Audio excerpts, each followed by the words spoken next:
take care of some stuff. Got a lot going on, man. Got a lot going on.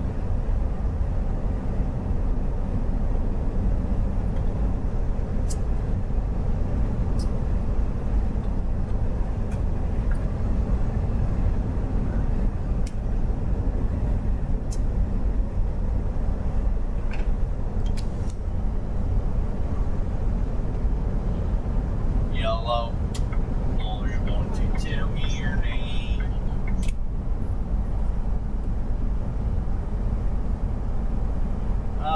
Yeah. These are. This one is. It's good enough for Florida. I mean, you gotta go all the way to Miami, though. I guess it's fair. It ain't great, so. But yeah. They're if I kept running them every day, and yeah, it'd be good.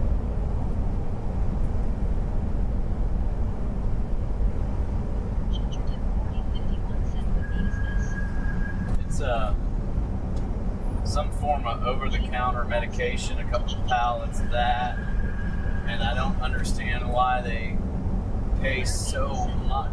Like, they could pay round trip and pay double and fill the truck up and do a lot better than they're doing with this.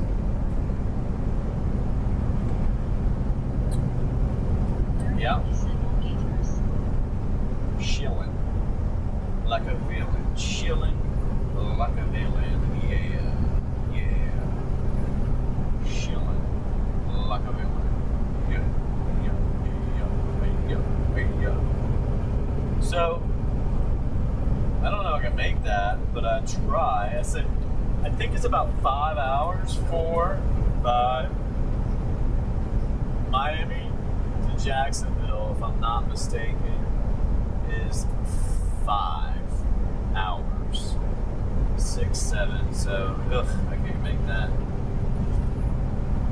Talking out loud. But I can make something. I can make something work somewhere, some way, somehow.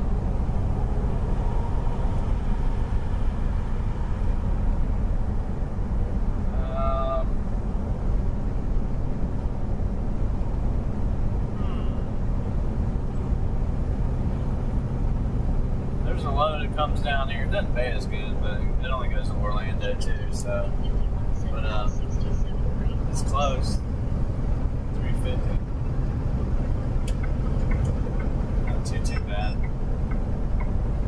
But that one, I can't make it. I can't make it all the way up there in a day. Not by 1 o'clock. Yeah, so all the problems I'm having with the loads right now is I can't pick one up on Monday unless it's coming out of Florida. So.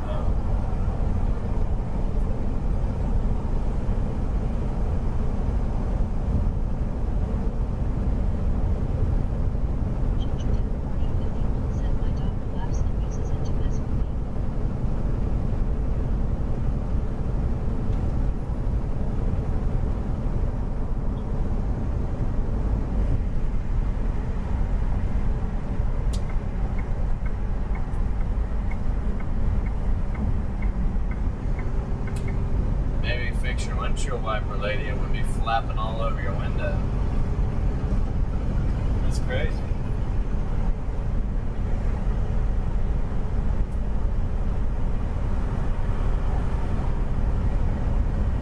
I mean, some loads I don't mind doing, like there's one on the 30th that picks up the 30th, delivers the 30th. I don't mind doing that.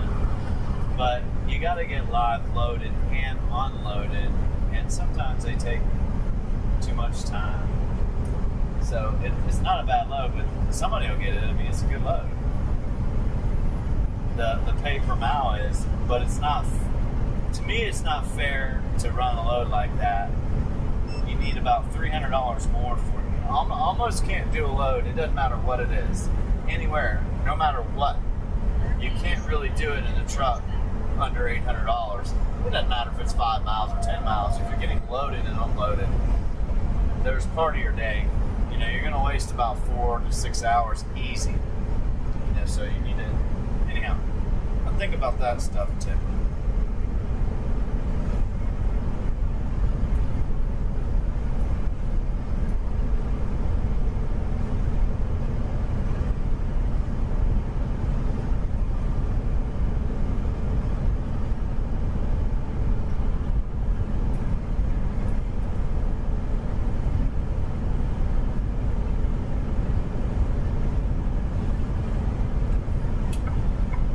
But there are some same day loads. You just got to come all the way up.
Are always changing so much. You can't keep it, you just can't keep anything going, man.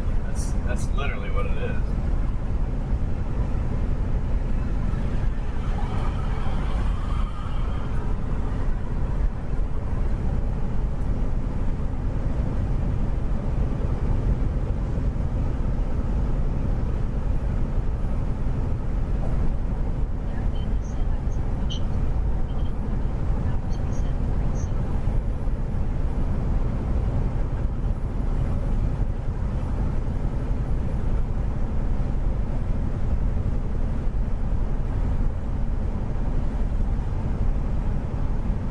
Something will pop up that is decent though, probably.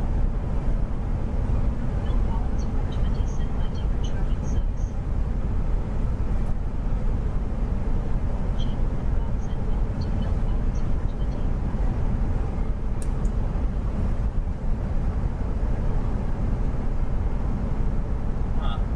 Trucking sucks, huh?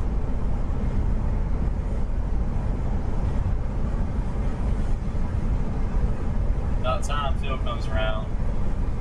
You got his stripes. These blue stripes look good on me, man. They look good on me. You understand me, my friend? Huh? I'm gonna do my prayers out there in the parking lot at the truck stop. My shiggers and my wiggers.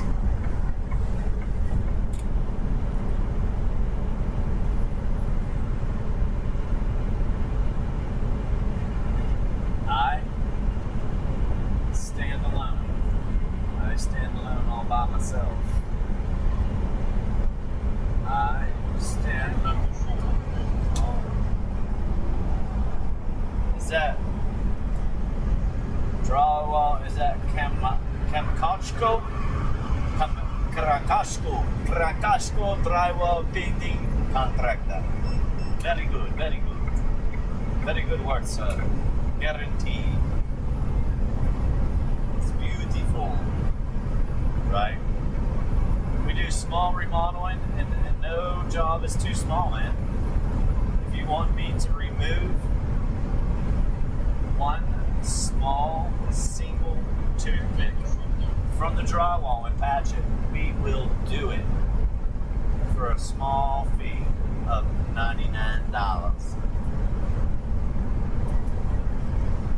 plus the driving fee.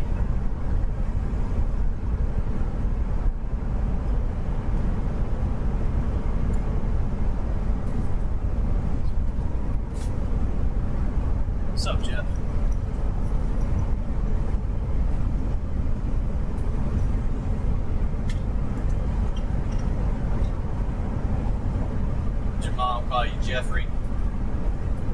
Damn it, Jeffrey. You're always goofing around. You're gonna get hurt one of these days.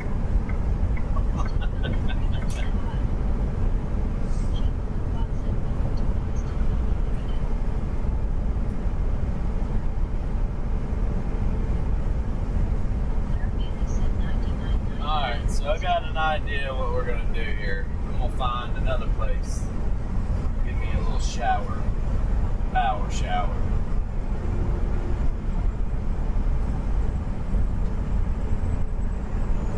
I got a free estimate for you, buddy. It's called right lane, sir. Here in America, we drive right lane. You slow.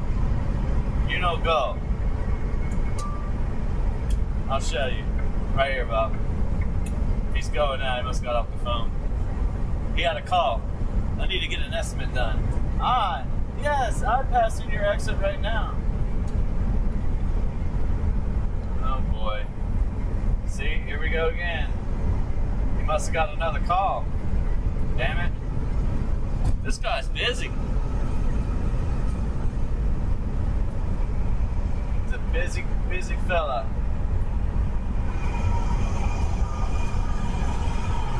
Lots of phone calls. Look at all that advertising you're getting from me, brother. You should pay me. You should pay me now. Yeah. Julio. Your brothers. They work in Georgia. No? Cameron. Leonardo. I bet you they did. They're making good money too. They both got iPhones.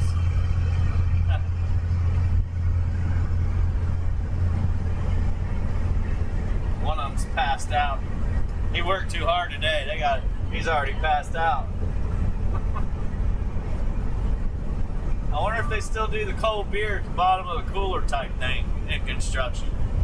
You know, after a long, hard day, you got your water and drinks on top, your food, your snacks. But at the bottom of the cooler, underneath all that ice, there's a 6-pack of cold beer for the end of the day. It used to be for the end of the day drive. You know, you'd drive home and you drink a couple of ice cold beers. Now this is back in the day when it was okay. The cop would pull you over and you'd still have it in your hand and they wouldn't say nothing. Oh, you got another cold one in there for me, sir? Depends on if you're giving me a ticket or not. Well, I can look the other way. All right, well, I can get you a cold beer. In fact, I'll get you two.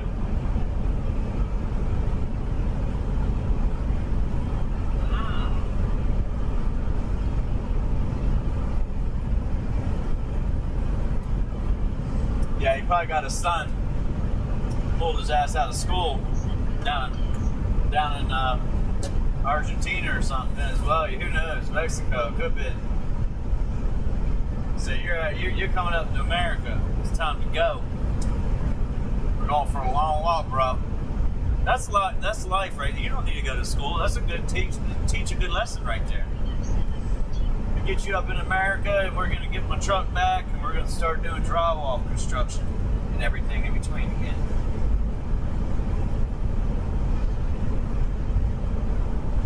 Graduates from Hard Knock Life in about 3 years.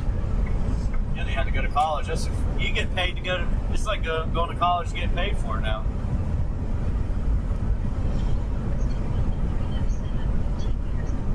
I'm sure they are all thinking about AI too. AI is going to take my job. AI is going to take my job. Well, I can't even land a job. I got a perfect record. I do a good job. I've got a good safety record for the last 10 years. And you know what? I still can't land a damn job, man. Why? I don't have a criminal record. I ain't got no problems. Still can't do it. I wonder why that is. I feel like I'm stuck. Working for myself.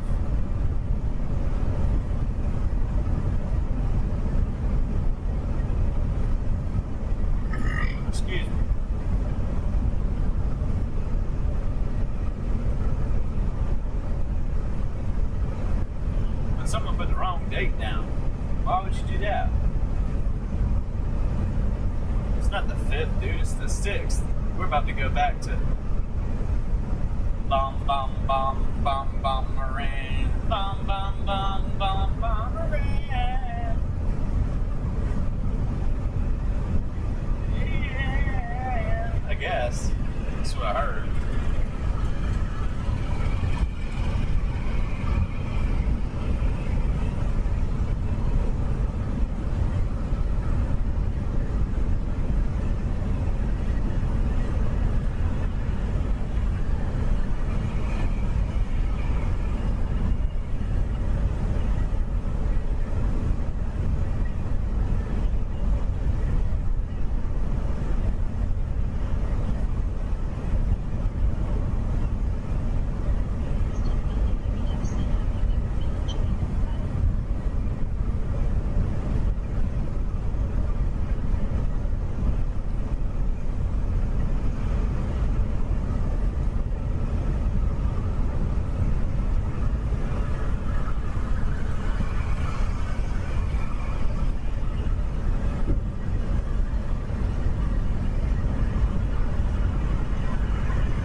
I guess I'm gonna have to turn my truck into a catamaran boat.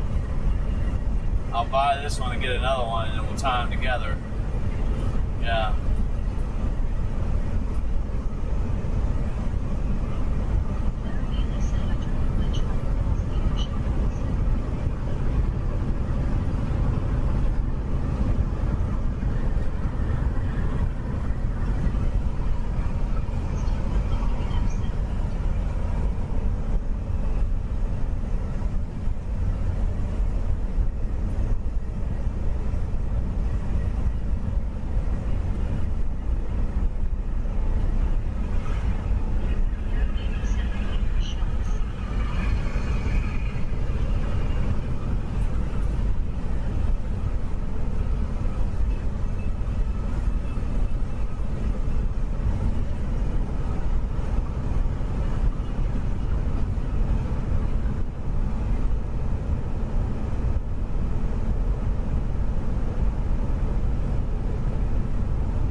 Well,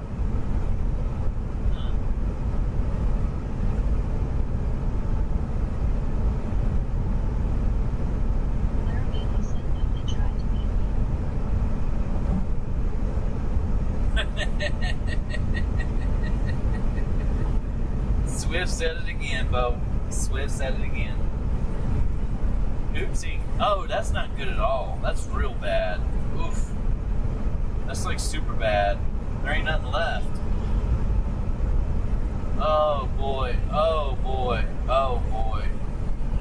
You guys gotta look out in front, man. They see what's in front of you, buddy. Goodness. My word, dude. Some of this stuff. Where am I going? We're going to Miami Beach. Miami Beach, baby.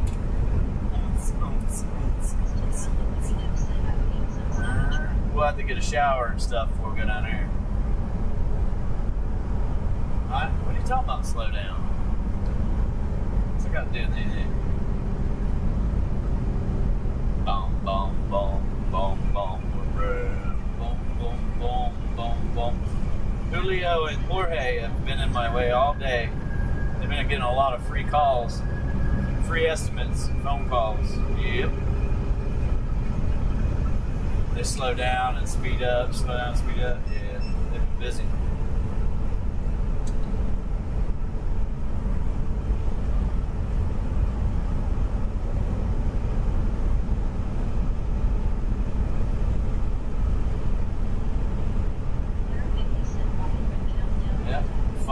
sun working together right there.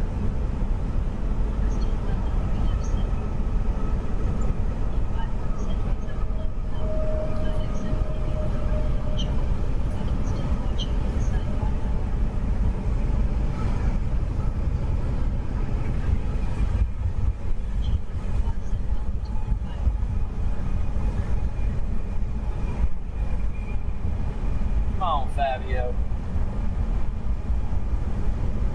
Mr. Fabio.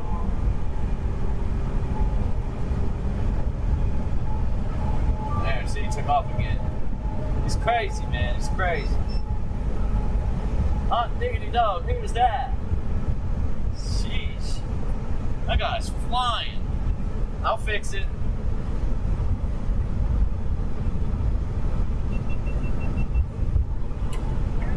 No, we better get over. Slow down. We're so fast. Yeah. That's what everybody says. We're going the speed limit, man. We ain't going fast. I'm barely going to see. Yeah, well, you're in CDL school right now, right? It's all good. Straight up CDL school. See what this guy, he's been holding me here the whole night. Watch. Fabio and this son. They got free estimates though, man. You need one. Give them a holler. You live in the Georgia area, we'll hook them up.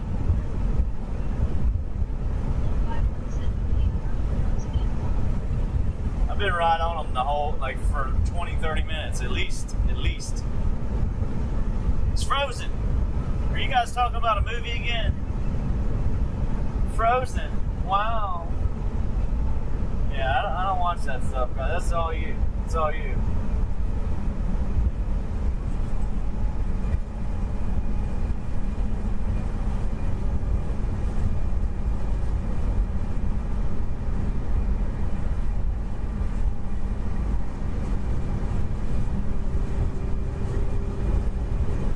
Send it, Wolf. Send it.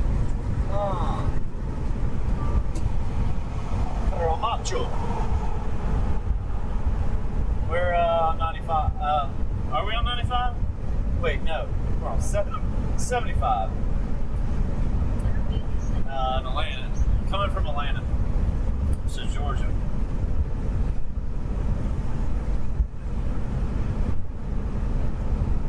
We're talking about Unfrozen. Is that the new movie? They went from Frozen to Unfrozen. It's the dirty version.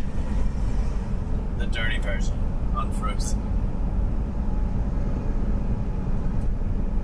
Well, we're in CDL class now, man.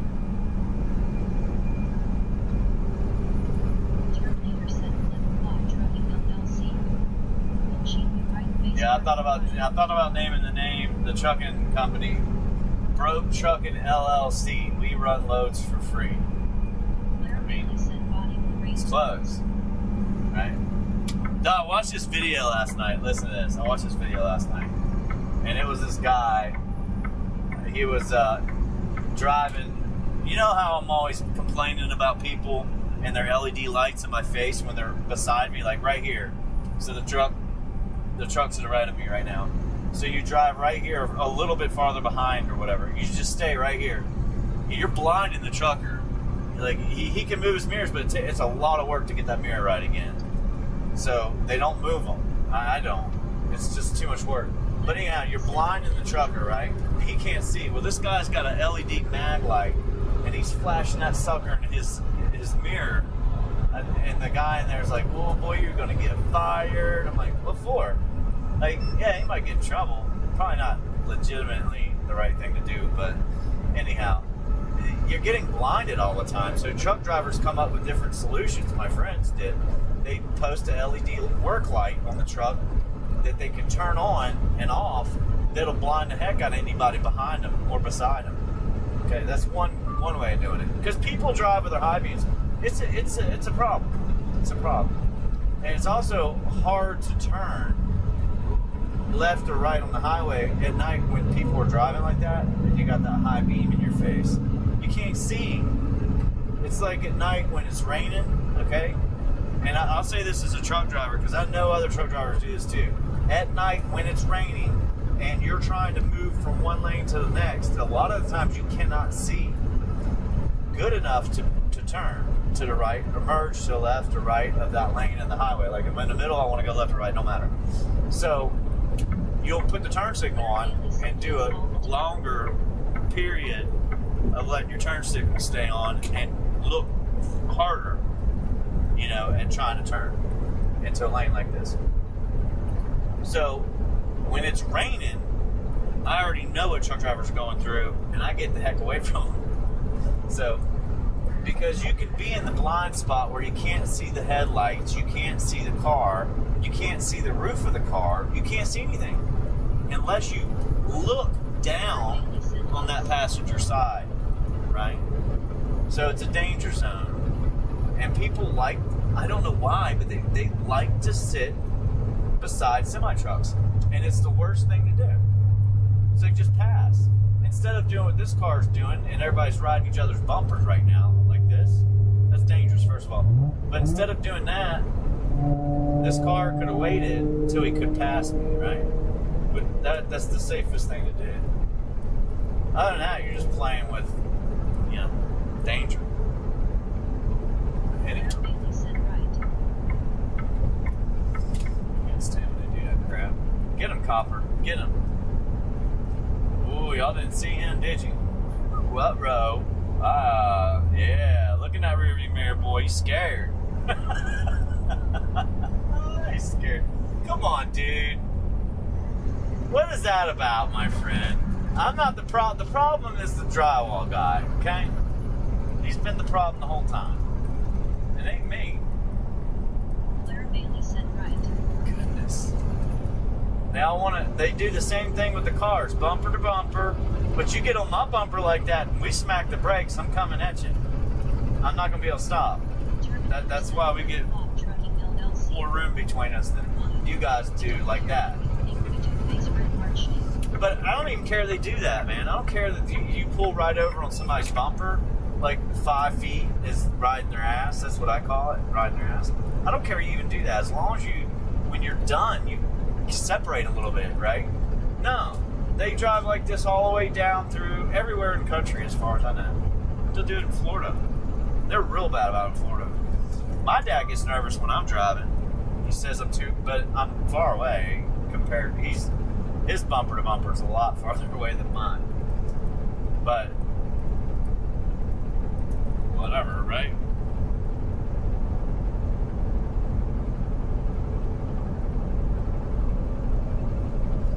Yeah, our motto is we don't care, but you think we will. You think we do. You think we care. We don't, though.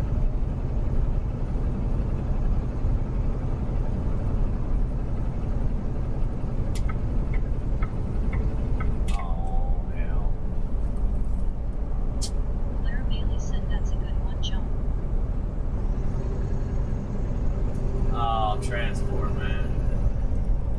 Thanks, dude. You guys are amazing. Amazing.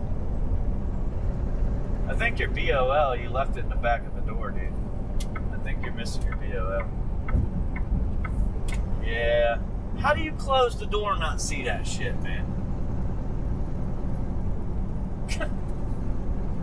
This guy. He signed his BOL and said to hell with it and just left it in the door, right? That's crazy.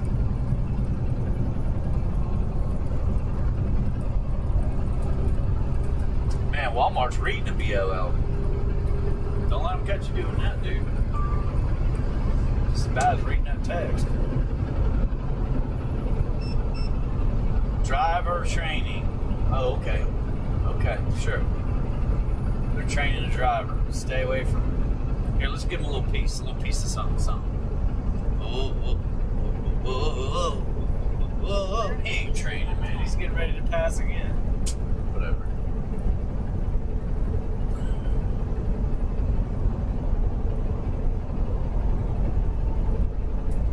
Yeah, I wish they would, man. I wish they'd trade in the four-wheelers.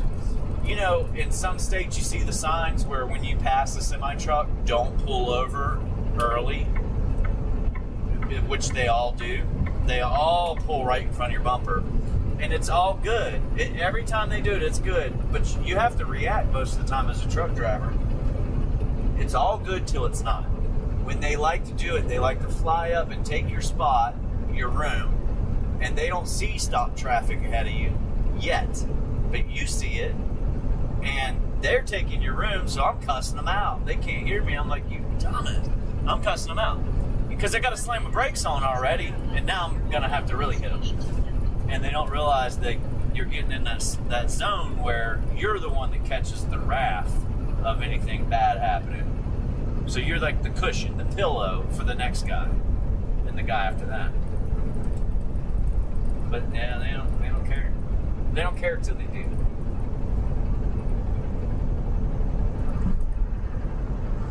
We are gonna have to stop at the ag building, so we have medicine or whatever it is. I don't know what it is. Something like that. It's 1,000 pounds, believe it or not. It's not the lightest load I've ever taken, but it's pretty light. The lightest load I ever took was 600. It was literally a box, dude. I don't even think it was 600 because it was a box on a pallet, and I laughed. It was like, you guys let me run this load. They're like, yeah, we want to keep the route going. And I was like, okay, cool. Well, why not just run me empty? Just let me do it for free. Probably because I wouldn't go, you know. I thought about not going that day. Like, I'll just take it the next day. I'll put the box in my truck, you know, and just run it the day after that. But I had a load coming back, so I had to go out. You know. And that was my route I used to have, that AWS it was Galaxy something another. And it was a sweet-ass run, man. And I had it for a few years, like 2.5, 3. It was set up for one, like, and then it was off and on because they kept messing with it. If they didn't lose that contract, dude, I'm telling you, man, the people that I was working with, myself, we would have all been in a lot better spot together. It wouldn't have been just one way, because I was making sure I took care of them when I could, you know. When I had all my loads, I made sure I gave them something. Damn, dude. Trucker being crazy out there. Man, they're all being crazy out there. It's a busier area, folks.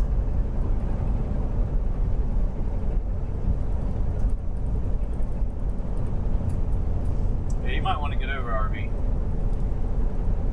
might want to move over and get out of that middle lane, dude.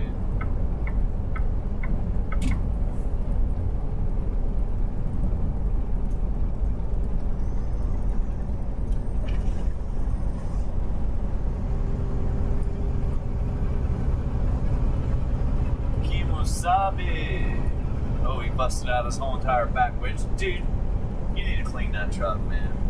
Wow. I mean, it's piled up to the damn roof inside. There's just garbage everywhere, dude. I don't know how they live like that. You wake up smelling garbage, dude. You live in garbage for free.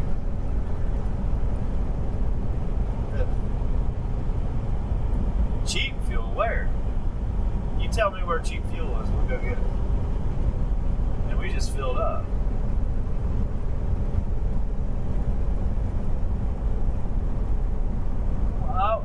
I'll agree with the truckers are the safest, but I don't know about all of them. I'm sometimes not. Sometimes I'm just not being that safe, I guess. I don't know. But yeah, I'm paying attention more than 95% of people on the road. That's for damn sure.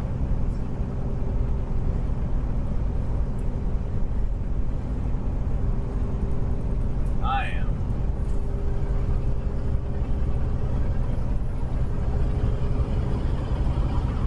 But you're also in a semi-truck, man. You know you can't stop. It's a little different. They can stop. they don't understand they can't stop as fast as they think they can.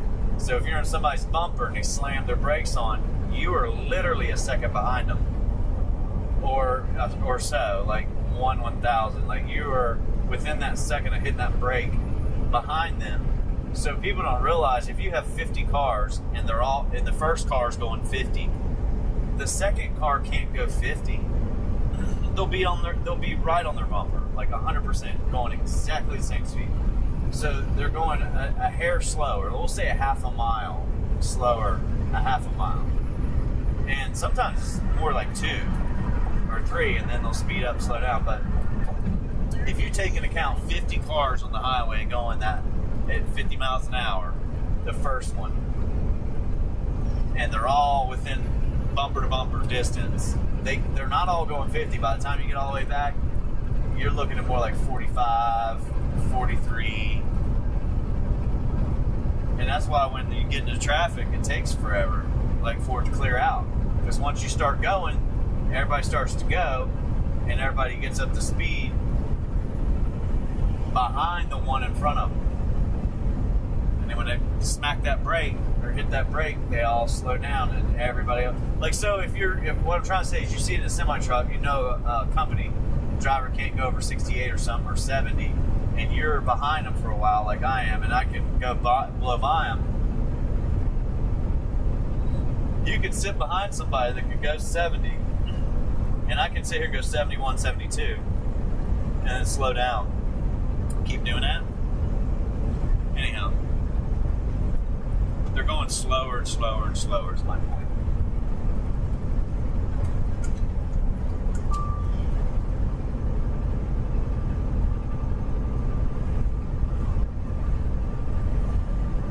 But yeah, most people on the road are not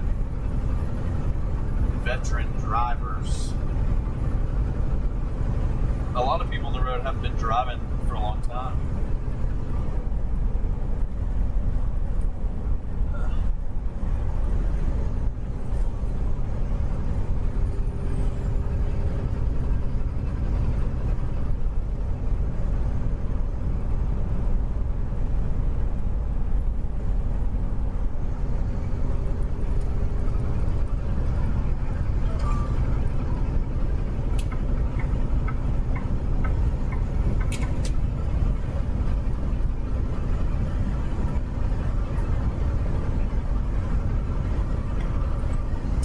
Crazy. The short feed, TikTok or YouTube, the short feeds cuts in and out a little bit more than the long format. The long format's continuous, and it takes a lot more data to upload that because it's a GoPro, or even if it's a phone, long format. It takes more data to get it uploaded. But I don't know why it does it, man. And I don't even know how to use TikTok. I can't put stuff in the feed, so in the picture, so I need somebody to help me because I don't know how. You got to write stuff in there. Say like you want, say you want, I don't know what they use. Say you want one of those gifts. You say, oh well, for every such and such, like a dolphin or something, you'll do something in the truck. Like you'll blow the horn, or you'll get out, pull off in the next exit and do 10 jumping jacks or something. So like writing anything up there, or writing it in your feed is what you're doing. So I just put scumbag trucker. Scumbag trucker. Let's roll, baby.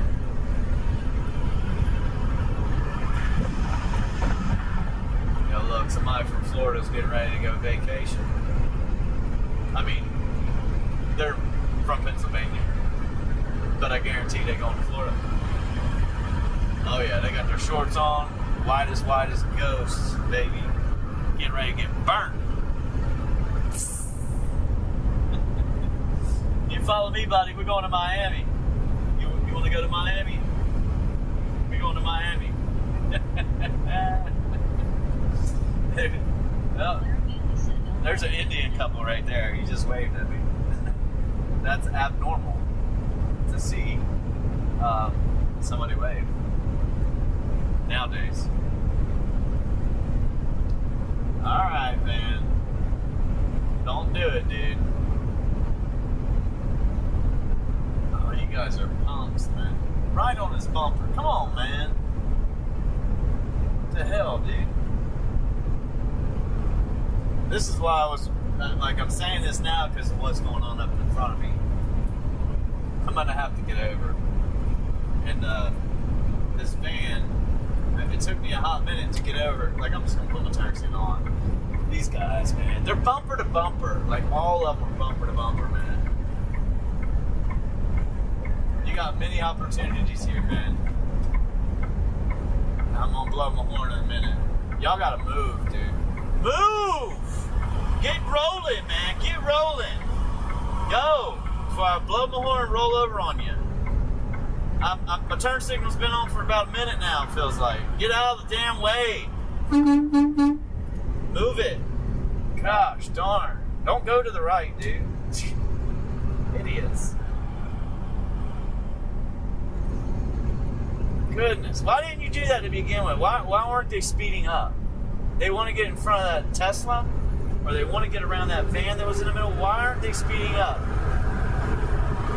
They had an opportunity to do it, man. I just don't get it. Because that van, literally, he pulled over when I wanted to come over. That's why I was saying, damn it, man. Because it was that van back there everybody was trying to get around. Now they're trying to get around Tesla. He's in the far left lane, driving slow. And I hate to say it, but a lot of you guys who drive Teslas do that shit. It's either in the middle lane or the far left lane, and you're letting that damn driving shit drive for you. And you need to wake up, get out of that lane. That's what you need to do. Because look at all the traffic that's building up right here. Like, there's 1, 2, 3, 4, 5, me, 6, 7, 8, 9, 10, and 2 more trucks. All behind this Tesla and that white van. And so Tesla is going a little. Wait till he gets to Florida, man. They'll pull his ass over. You do that shit down south in Florida, they're gonna pull you over. They're gonna get pissed off, and the cop will pull you over. They'll pull all the way up in front of you, slow everybody down, slow you down, make you move, and get behind you and pull you over. Or come up with his lights on, make everybody move. And they don't care if you're going 100. It doesn't even matter. It's about getting out of that lane.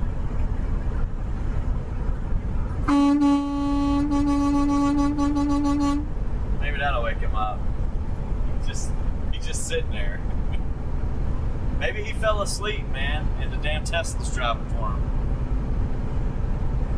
And then when something bad happens, they're gonna try to sue Tesla. Oh, it's the software's problem. It's the software's problem, man. Oh my goodness, dude. How are we gonna pass you, dude? This is bad. Alright, man, if you get beside me, man, I'll tell you what, you better go. In fact, I don't even trust you doing it. I'm not gonna have it. I'm not gonna have it. Somebody take me an hour to get by this guy, man. You be glad I let off my damn cruise, dick shit. If I didn't let off my cruise, you wouldn't have got it. Peckerhead. Man, people are crazy. Like, that's too close. If I have to react, you wouldn't have made it.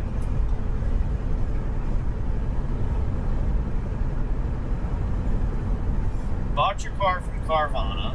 You're from Florida. You've been hit once or twice already.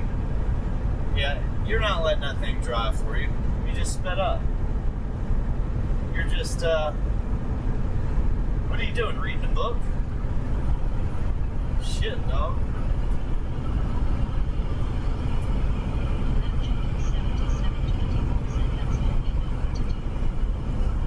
Painting your nails? What are you doing?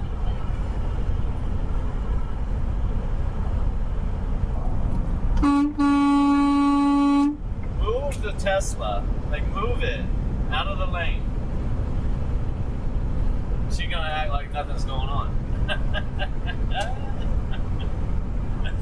Oh my gosh. You're gonna cause so many issues doing that. I moved so you guys would go. Please take advantage of the situation. Alright, one did. Come on. Anybody else? Take advantage of it because I'm gonna come over. I'm gonna come over. You're not gonna do it, man. You're not doing it. You're just dicking around. Yeah. Oh my gosh, dude. These people drive me nuts, man.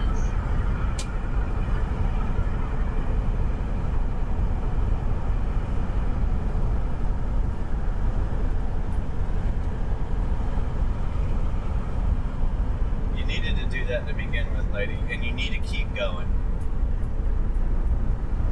You guys act like these people act like they're not causing problems or danger. Period. You're not special. And I can't wait until a cop comes through here. They're not going fast enough being that lane, period. Sorry, I talk about it for an hour, but they're causing problems. Like we still got traffic built up behind the damn Tesla. That's what's going on right now. And why can't she go? What's wrong with her?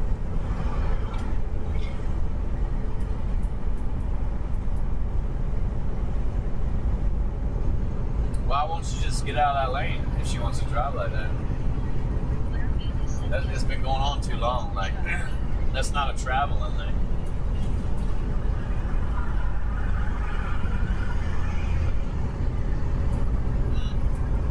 And everybody's pulling right in front of the trucks. I mean, right in front of them, dude.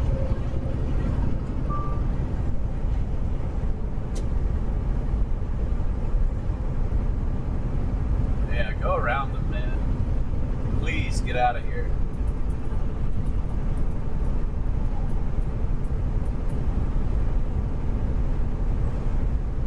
And they speed up when they go around them. Are you watching this? See that crowd?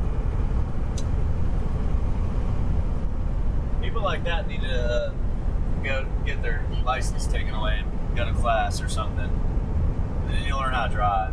You're not special, man. I'm telling you. Nobody cares.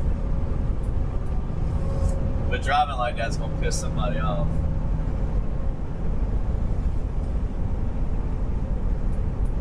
Just so you guys know, it is illegal.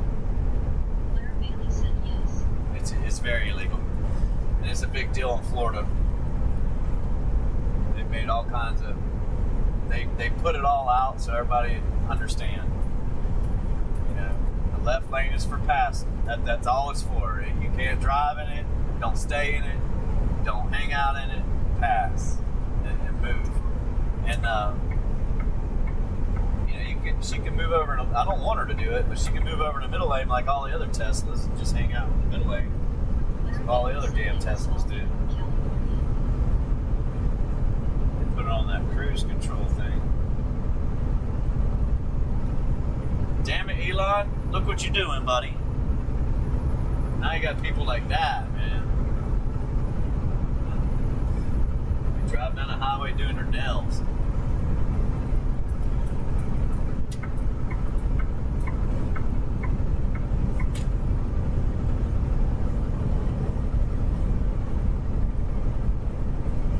I think we're by the line, Florida line.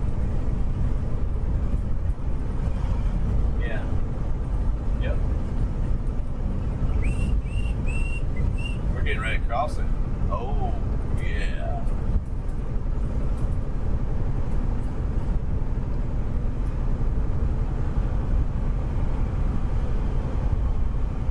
I don't know where they're from, but that's not how we drive in America. And Americans don't drive that way. But I'm pretty sure she's from America. Dude. What the fuck, man? had a good thing going until you got your ass in front of me. What the fuck, dude? Come on, man. What are you doing, dude? First of all, you pulled in front of me too early. You shouldn't be there. Shoulder Sunday and Monday, all trucks on shoulder and crazy. About to go to the left and pass you, bud. I don't know what you're doing, but that was messed up.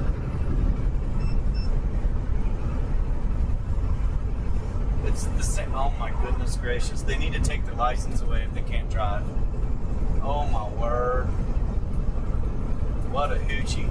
Oh my gosh. I swear if I was a lady, man, I'm telling you what, I would be whooping some butt, dude. Goodness. I'd be pulling some hair. You know, like pull it down and drag back a little bit.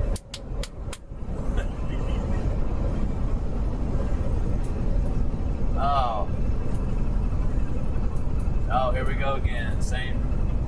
They might as well be driving together. They're like sisters or something. Both of them. Oh my word, lady. I got my cruise on, so you guys know that. So, you know, when a car pull in front of me like that, I gotta turn, I gotta stop, I gotta hit my brakes. And anyhow, this is getting crazy.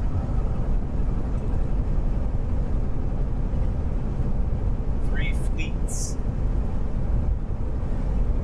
Yeah, that's too many people, man. It's too many trucks. This guy's missing a headlight. That's illegal. He busted out. He don't care. Truck driver. They don't care. Nobody cares anymore. That's the thing. Common sense is no longer a thing. It's out the window. Oh, she moved.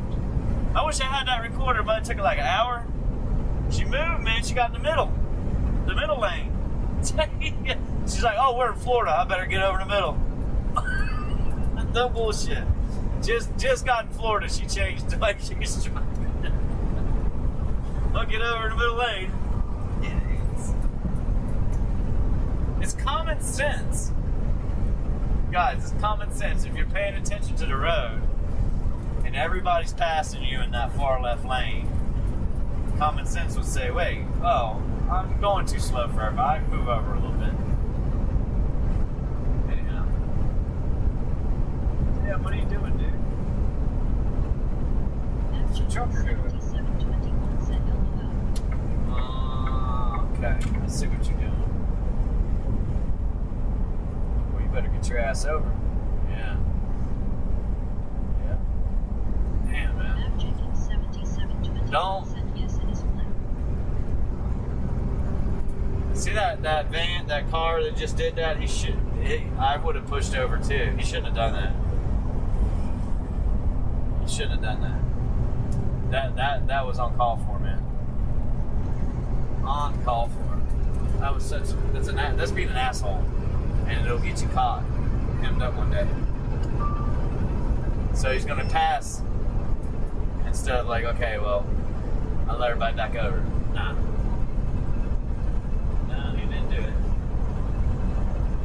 He's delivering my truck, guys. Finally got my truck. It's coming down here. But it's supposed to be yellow. Damn, man. They painted it red. Shit. It's an ugly truck, dude. Ugly red truck. Black would have been better.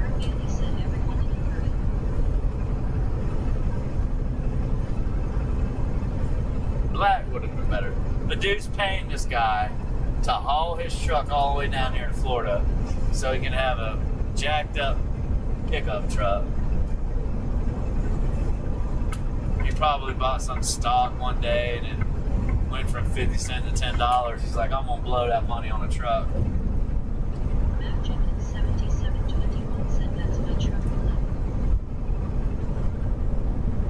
Don't lie. I know where he's delivering that one.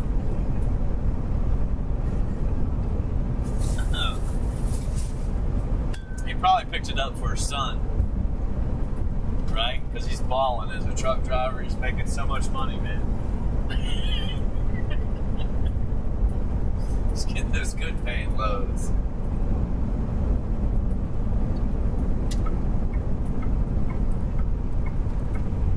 Now you're doing good, man. That's awesome, dude. It's awesome. I'm not even close to that, so I probably doubled my money, but I mean, I'm still not even close to that number, but I doubled my money last year. I tripled it last year. And then I lost about 30% of that in January. I lost about 20% of that this week. And shit hurts when you lose it. But I picked out some good ones. That's why I went up from I doubled my money from last month, about a month ago. But I lost about 50% of that since then. But it's mainly because I have profits in stocks, and those profit stocks are down a lot. Like I have QS, QUBT, I have QTEX. These are a lot of really small ones. VELO, APLD is kind of big, I guess. NUAI, BLZE. Dude, I can go on and on. I can't remember them all. ARQQ, Chevron, Hormel, BJ's, Tesla. Those are like their profits. Like, so like I might have traded the stock once and made $400 or something like that, and I left it in there. That's what I mean by that. But they're all worth like almost half. I read them earlier today. Some of them are 100%. I have two stocks 100% gone, meaning that the company must have went bankrupt. So they weren't worth much anyway. Like NEGG, I've had that one. VUZI, I've had that one for. Oh, the one that did really well lately is Nokia. I've had that one since 13. And I don't have much, but it's only a few shares, but it's doubled. It's gone up 100 and something. NVTS is my best performer, still, even though it's down at $17. Still my best, because I bought it way back at $5.90. Traded it a while there. What else do I got? I don't know. So there's other ones too. But I've never made that much.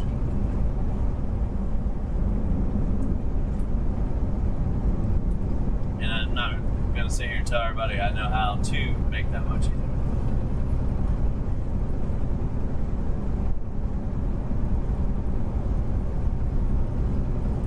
But I don't know. Let's see. Today wasn't all that great. I did play BLZE again, plays, because I have a couple hundred shares of that one now. And I was trying to get more. But I bought it at 13, sold it at 14, and went to 14.50. I didn't think I was going to get it. And I almost bought it again at 13.60. But I didn't. What else? I don't know, there's a few other ones.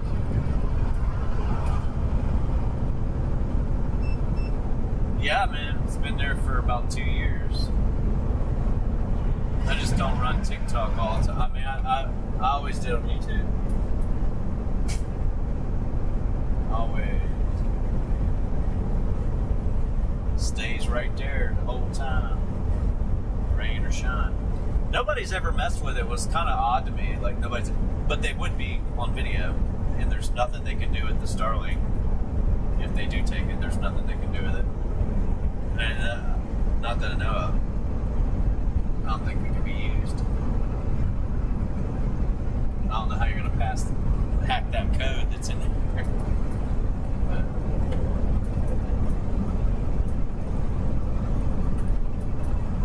one of these days, maybe I can say I made $350K on the market. But if I did that, this truck would be paid for it. I wouldn't be stressed out about working all the damn time. Because, I mean, I can't make that much on the market. I got to make a lot of money in this truck. to keep it going. And I can't even get close to that on markets. WSHP. I bought that one at $7.40, and I sold it at $7.90, I think.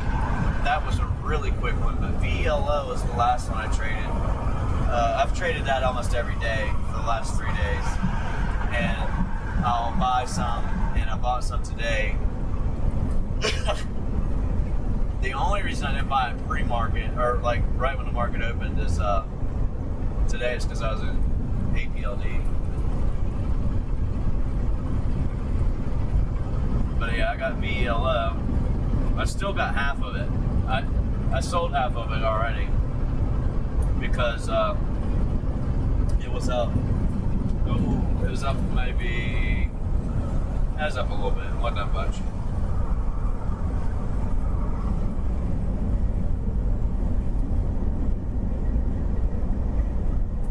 Yeah. Here you go.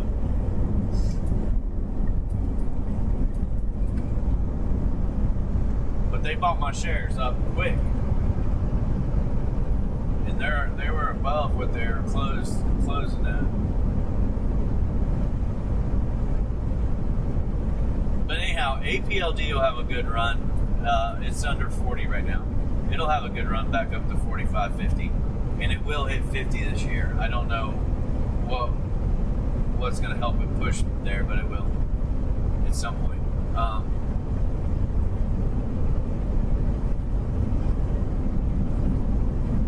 That SHP though, I mean, it's still up. If I held it, I don't know what's going on with the stock. It shot up. I think it's just a pump. It's a very small cap company, 87 million with the pump that's in it now.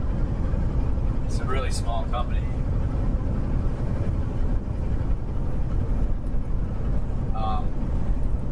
And then SDOT was another one that pumped up a lot today. It's crazy. Some of these will be like $6.50 yesterday, and they're $21 today.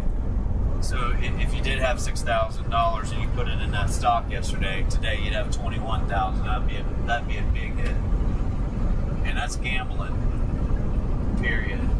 But that's kind of what I do. I might not be able to put that much in there. Might have to do 500 or something, but I try to do something.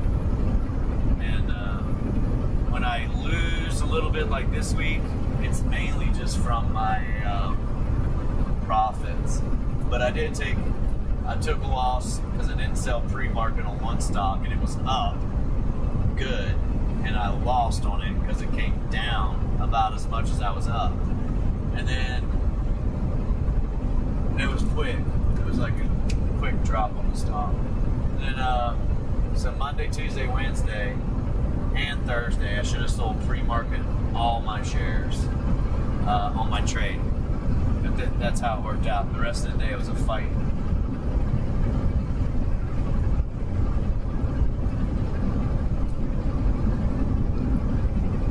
Yeah, having two vehicles is hard to keep clean, man. Having one is mine's probably above average on clean though.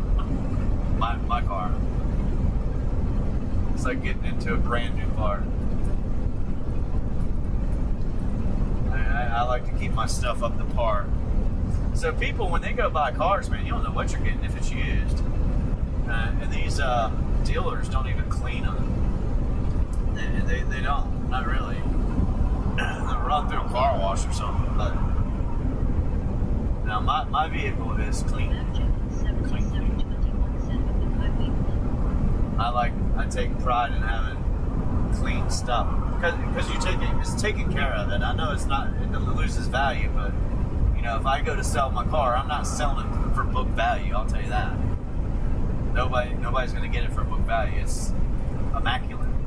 So when something happens to it, like if somebody hit me or something like that, I wouldn't care so much about it at that point. But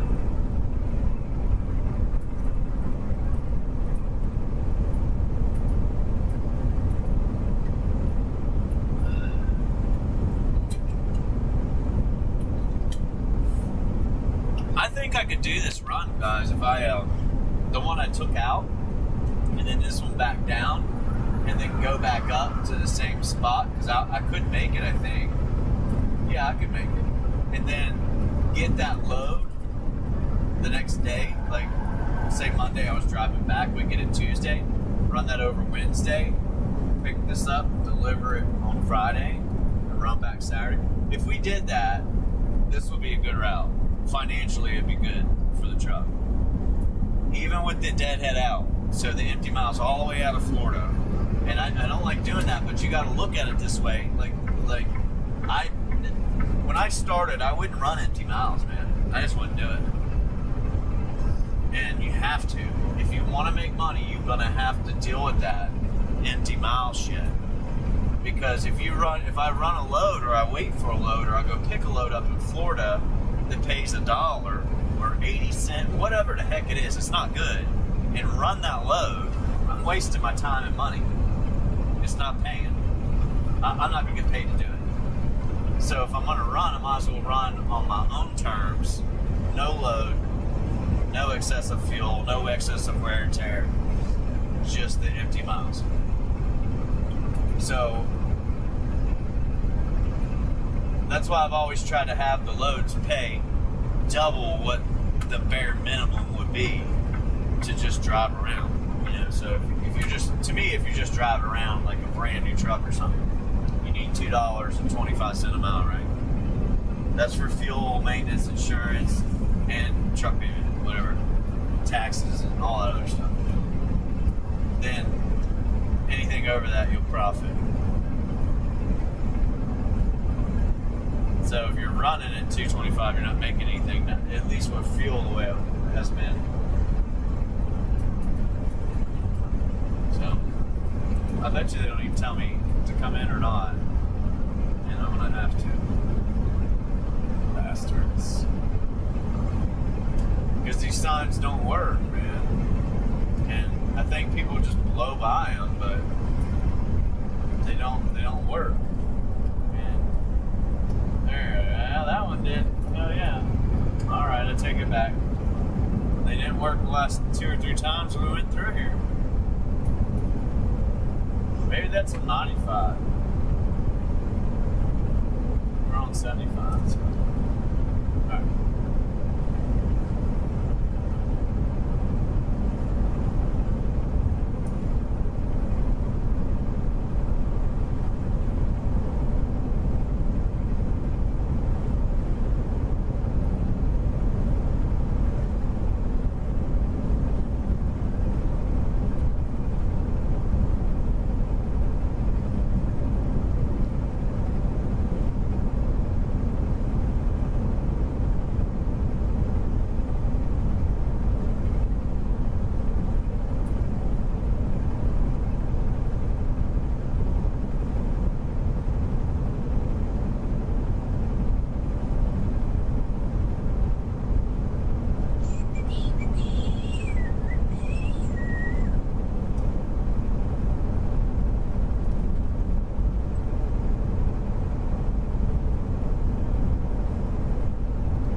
Pressure washer. Can't do that, man. Tear the hell out of your car up. Close. Alright, we're gonna roll through this ag place, so I think it's right up here.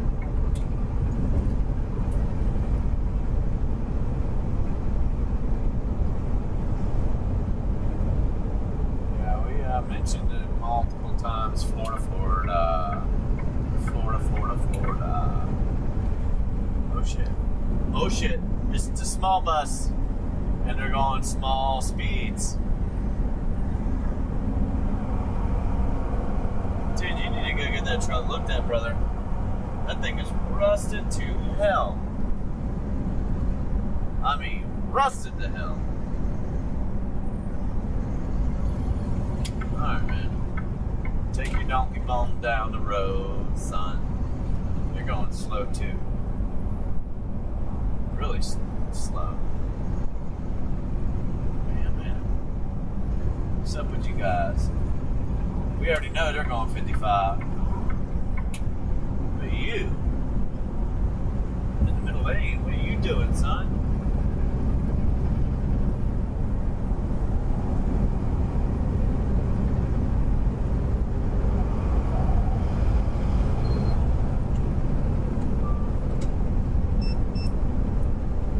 That's a newer truck too, like they bought it, used.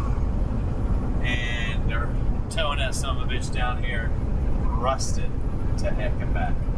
I mean, rusted. Shanked. Alright.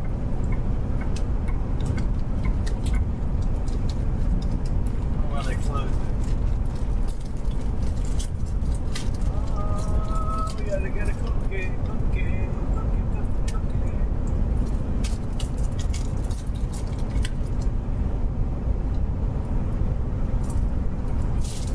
Good.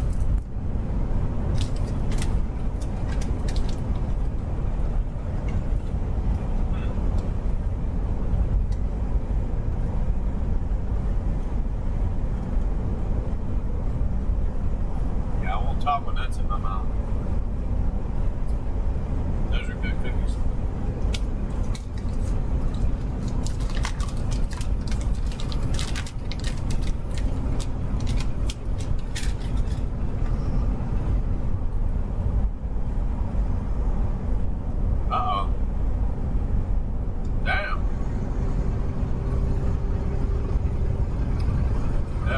They went in the ditch. Huh.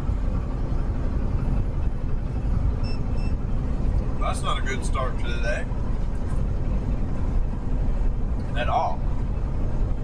Claire mainly said I'm back cookies cookie.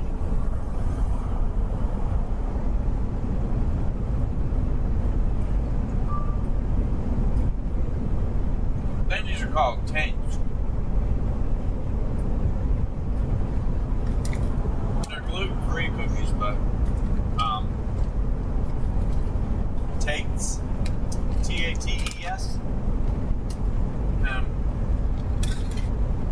One of them is like oatmeal raisin or something, but it's a really good one. And I don't necessarily like that style, but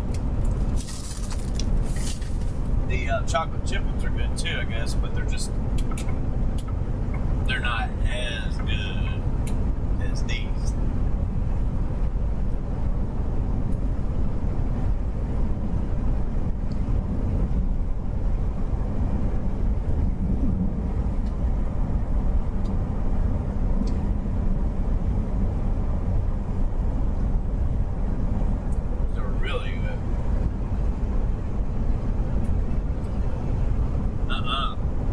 No, sir. No, not this guy, William. Never. I bake my own cookies. I'll tell you one to get without making it from scratch. But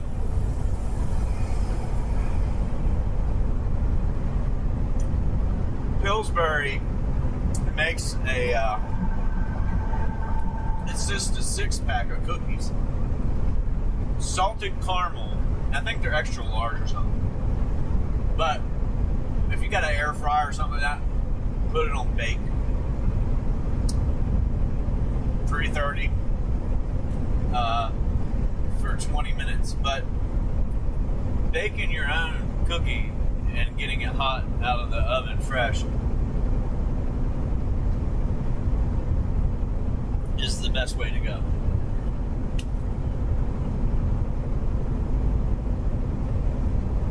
We're in Florida.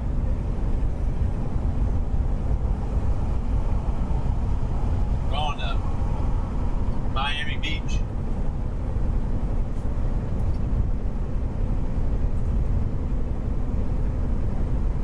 Welcome to Miami, which is approximately 500 miles away, 450, 500 miles.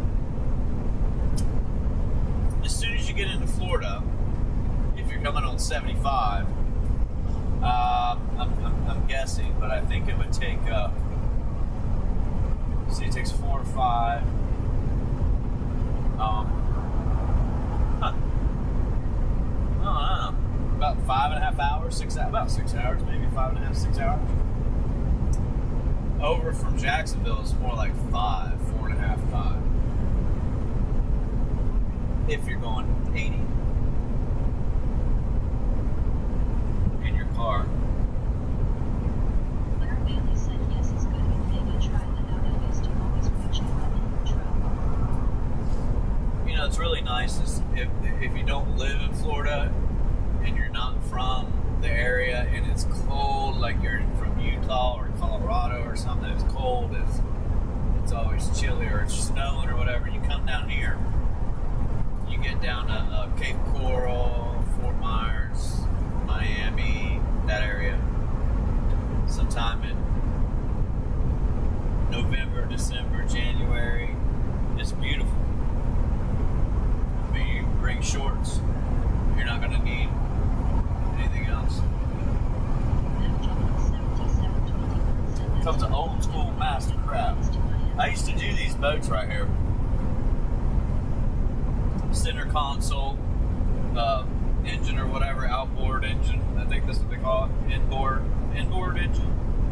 Isn't that what they call it? Inboard? But anyhow, I used to do them boats right there.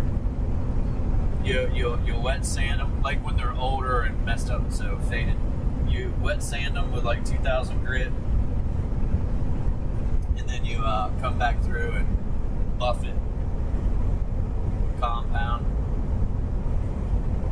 And then we better get a thing of swagging.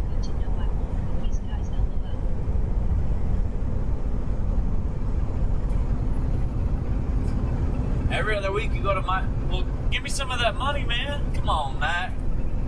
Come on, Mac. Don't send it on here now. I want it all. Got to get 30% taken away here. You know, you just come on down here and let me know. You staying in a penthouse suite at that casino down here in Miami at the Guitar.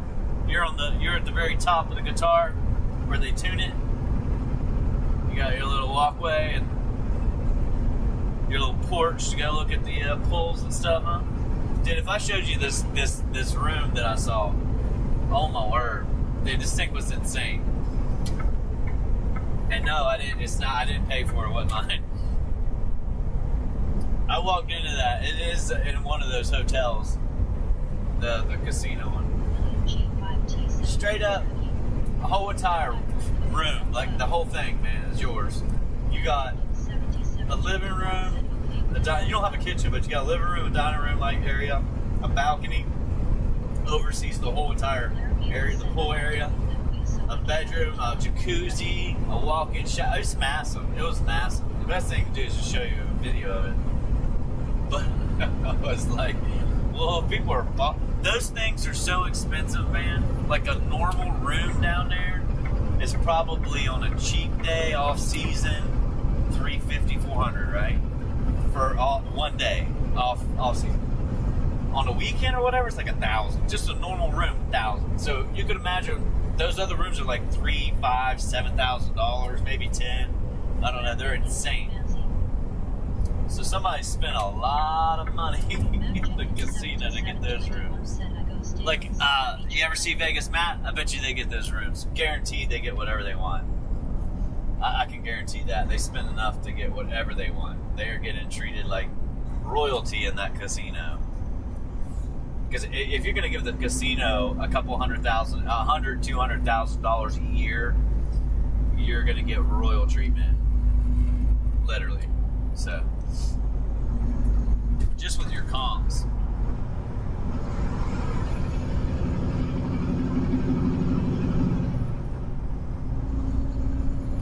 South Beach. Alright. I don't really go to Miami. I mean, there's some good places. Look, I'm going to blow this guy up, too.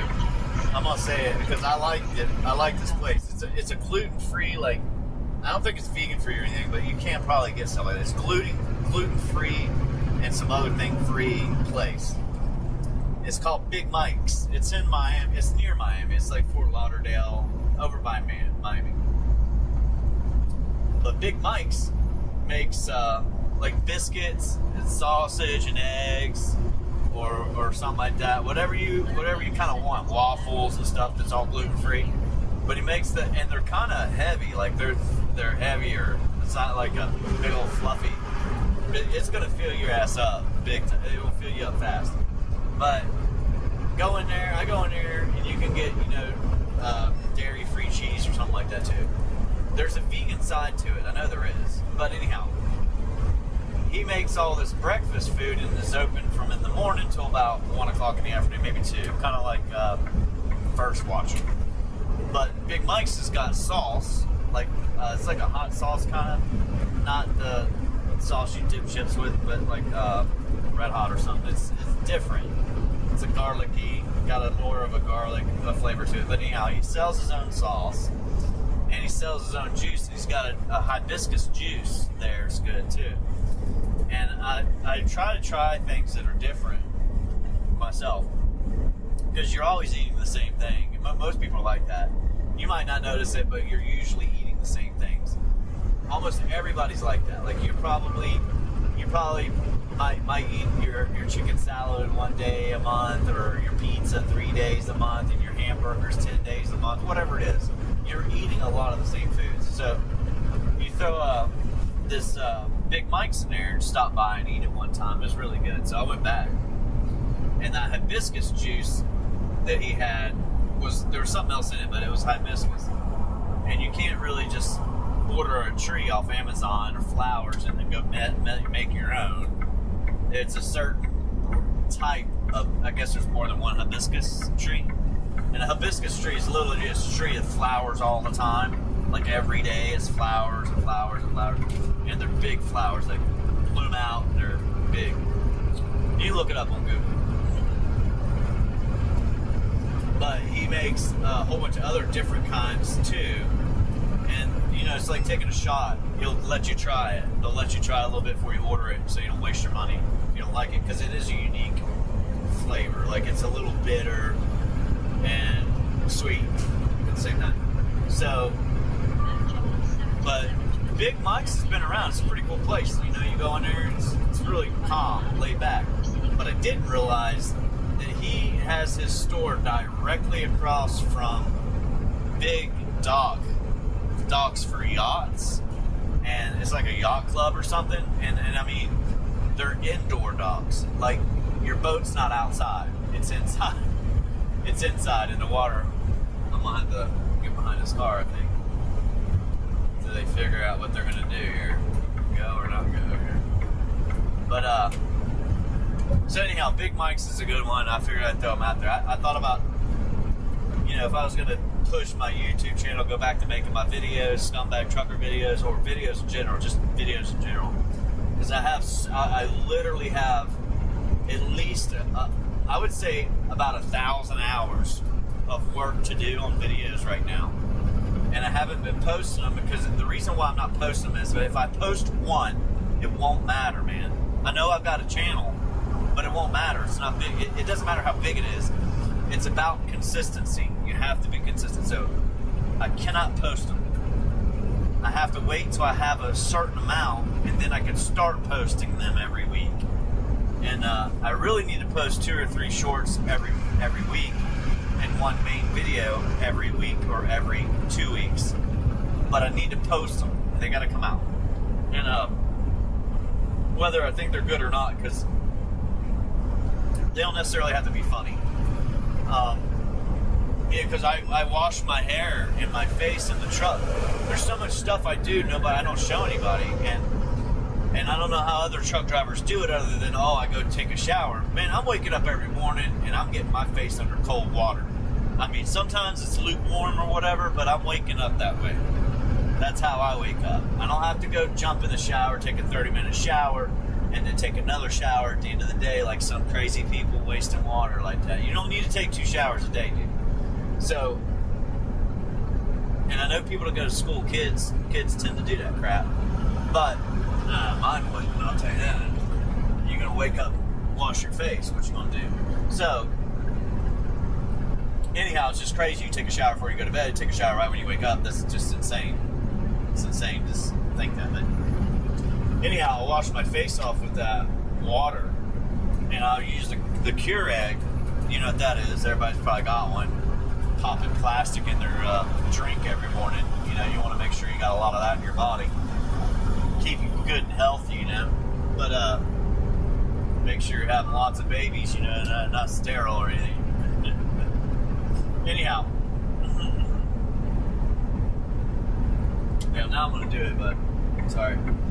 Chucker. But anyhow, I'll use that Keurig if it's like wintertime and you got to put a little water in the cup and use cold water from the fridge, half and half. That gives you lukewarm water or whatever, and if it's like snowing outside. So I'll use that, dump that over my head, wash my face off. I'm not washing with soap. I'm washing my face off with water and my head. And it wakes me up. That's what I do every morning. Coffee, you know, some people drink coffee, and then get a cup of coffee or whatever. But everything nowadays you get comes in plastic creamer, plastic milk jug, plastic, you know, coffee mug, coffee cup, Keurig, all that stuff. So to get it so it's not plastic, or to get plastic out of your everyday usage, is difficult to do that. It really is. So anyhow, I use the Keurig, but I try not to use it for coffee unless I'm using my metal aromatic roasters coffee grind and metal container. So it's a little metal when you put grinds of coffee in, and then you can just put it in the Keurig and make your coffee. So anyhow, back to what I was saying. So I figured if I was going to do the videos, I'd have to be pumping videos out and do. Damn, dude, you look like you probably shouldn't be driving in America, buddy. Slam truvking. Yeah, I'm good, bud. You go ahead. I'm good. You can go slam, bam, bam somewhere else. Just slow down, let him go. Slam chuck it.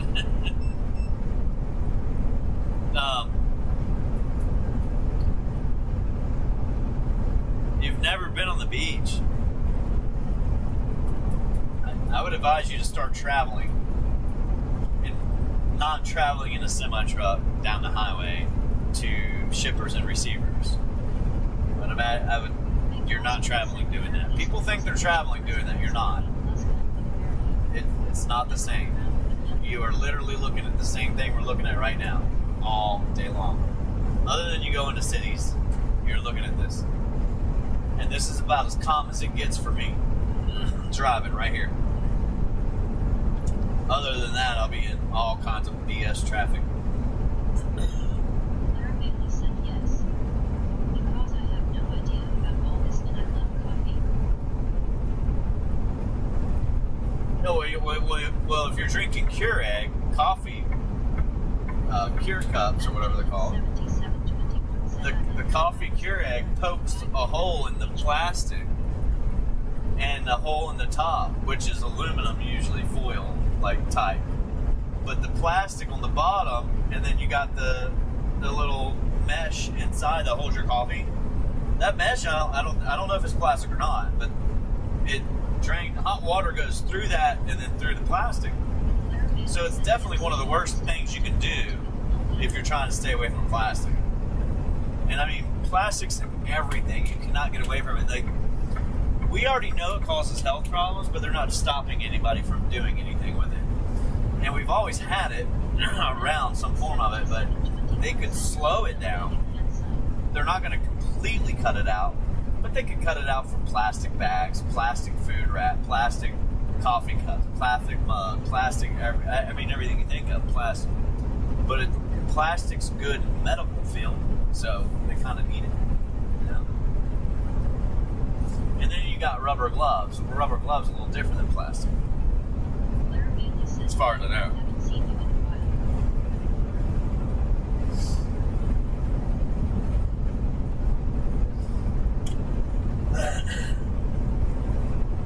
But anyways, if I'm going going to do the videos, then I need to push. I feel like I should push, like aromatic roasters, small business. That's what I want. Not go get Nike or Under Armour or some other thing that they got, but you get a smaller business. Somebody owns a couple stores or their own little business, like Big Mike's or aromatic roasters, and have those two the ones that you push or sponsor.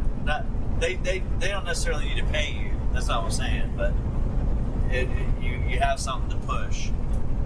So if I do good, they do good. Then in return, I get something out of it, like free coffee. That's what I get. Unless you guys start buying a lot of them, I get a lot more free coffee. But you have to do the videos, man. And I know that because I watch people's videos and I wait for the next video. Like, I want to see another one of the videos. And they're just a normal person.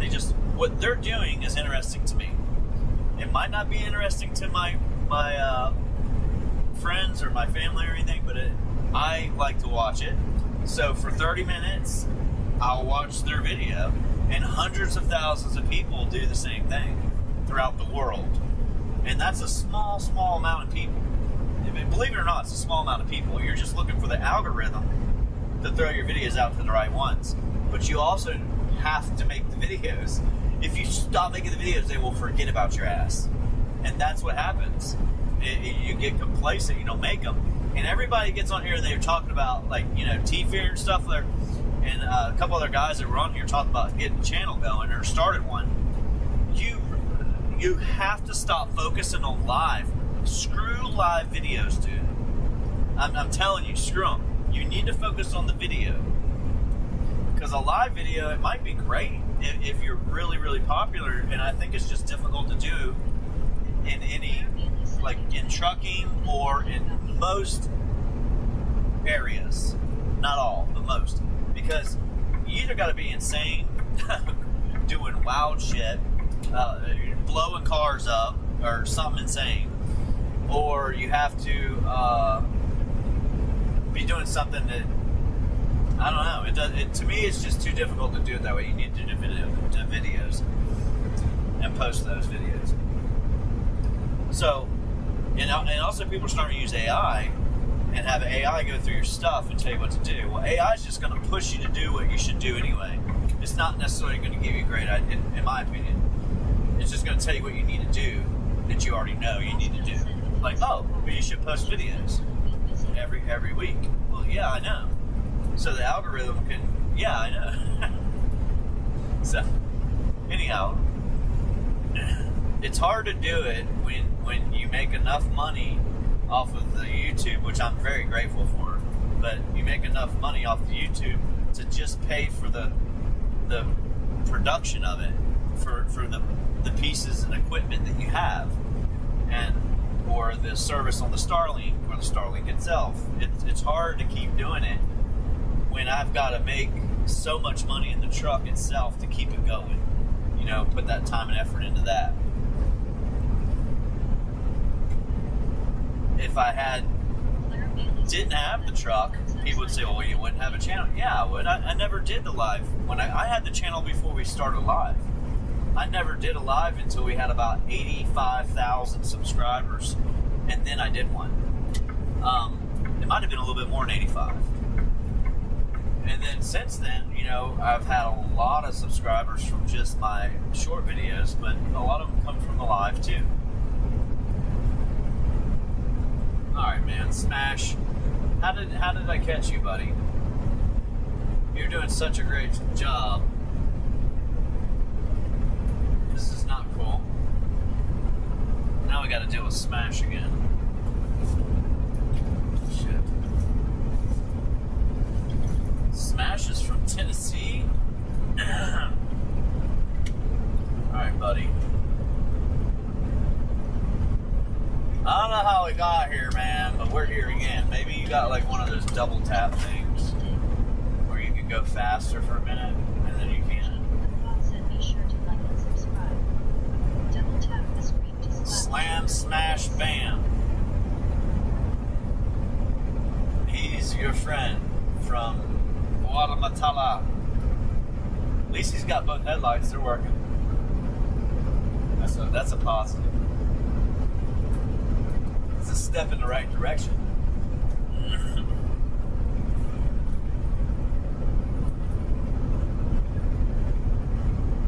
Anyhow, I'll stop talking about all that stuff. Boring stuff, man.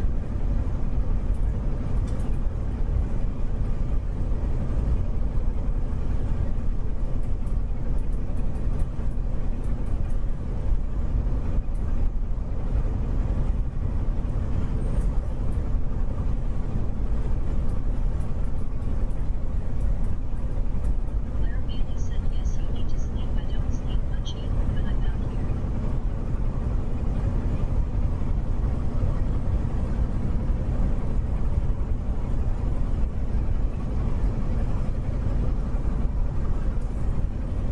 here. Yeah, everybody needs to sleep.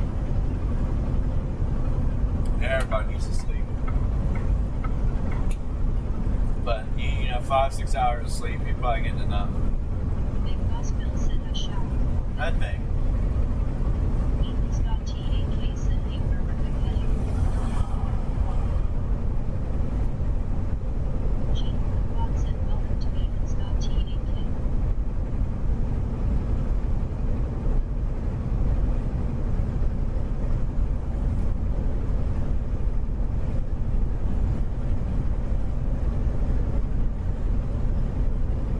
Terminator said Claire Bailey said everything. Everybody's going to have to go home and sit at the house again. They're going to do another DOT safety week. July, 12th or something. I can't remember exactly. It's July something. 12th through 17th, maybe. Something like that.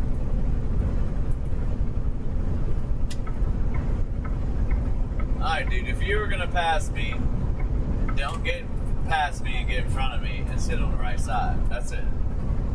I'm going the same damn speed I did when you passed me the first time. Let's not play this BS, dude. Man.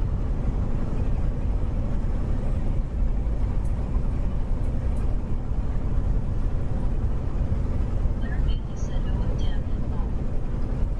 Big Boss Bill said, Claire, think about that thumbs down sign.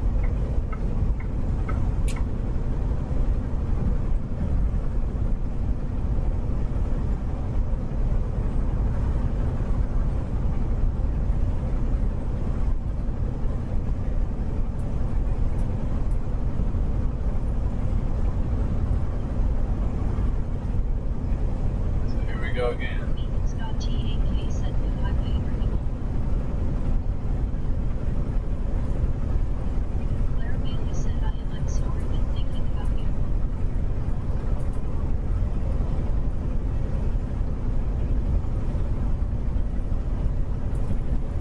So why he's doing this shit, I do not know.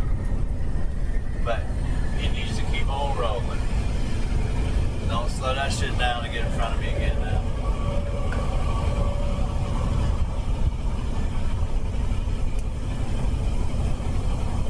I don't know how it's so hard. We're on I-10, dude. We're in the middle of nowhere. Put your cruise control on and stop doing stupid shit. Even as a truck driver. Keep rolling, man. Keep rolling. Don't get in front of me and do that shit, man. I'm telling you. I'm gonna go by you and I'm gonna be an ass. Claire said, Ethan is Next time I pass you, you keep that rig rolling. I can't stand going back and forth. Man, we're on a calm, peaceful road. Let's keep it that way. Get a little bit of that a day, throughout the week. It's very rare, for me at least. Oh yeah, we got steel toe flip-flops. Fully cover the toes. Slide your flip-flop or shoe, Claire Bailey said, the metal little shoe over the top. Oh yeah. You know they invented those for me, right? Yeah. You go to the warehouse, they're like, oh nah, dog, nah. You're gonna have to put them steel toes on right there. And you look over and they got a strap on them that go around your foot and your shoe, your flip-flop. You slide your foot right over there. I put them up on my videos. I put them up on my channel. I show everybody what I was talking about. Big Boss Bill said, True, they make it.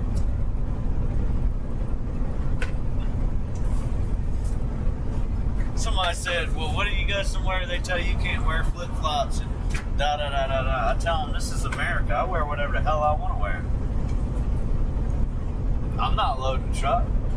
You are. I'm not in your warehouse. Your employees are. I wear what I want in my truck.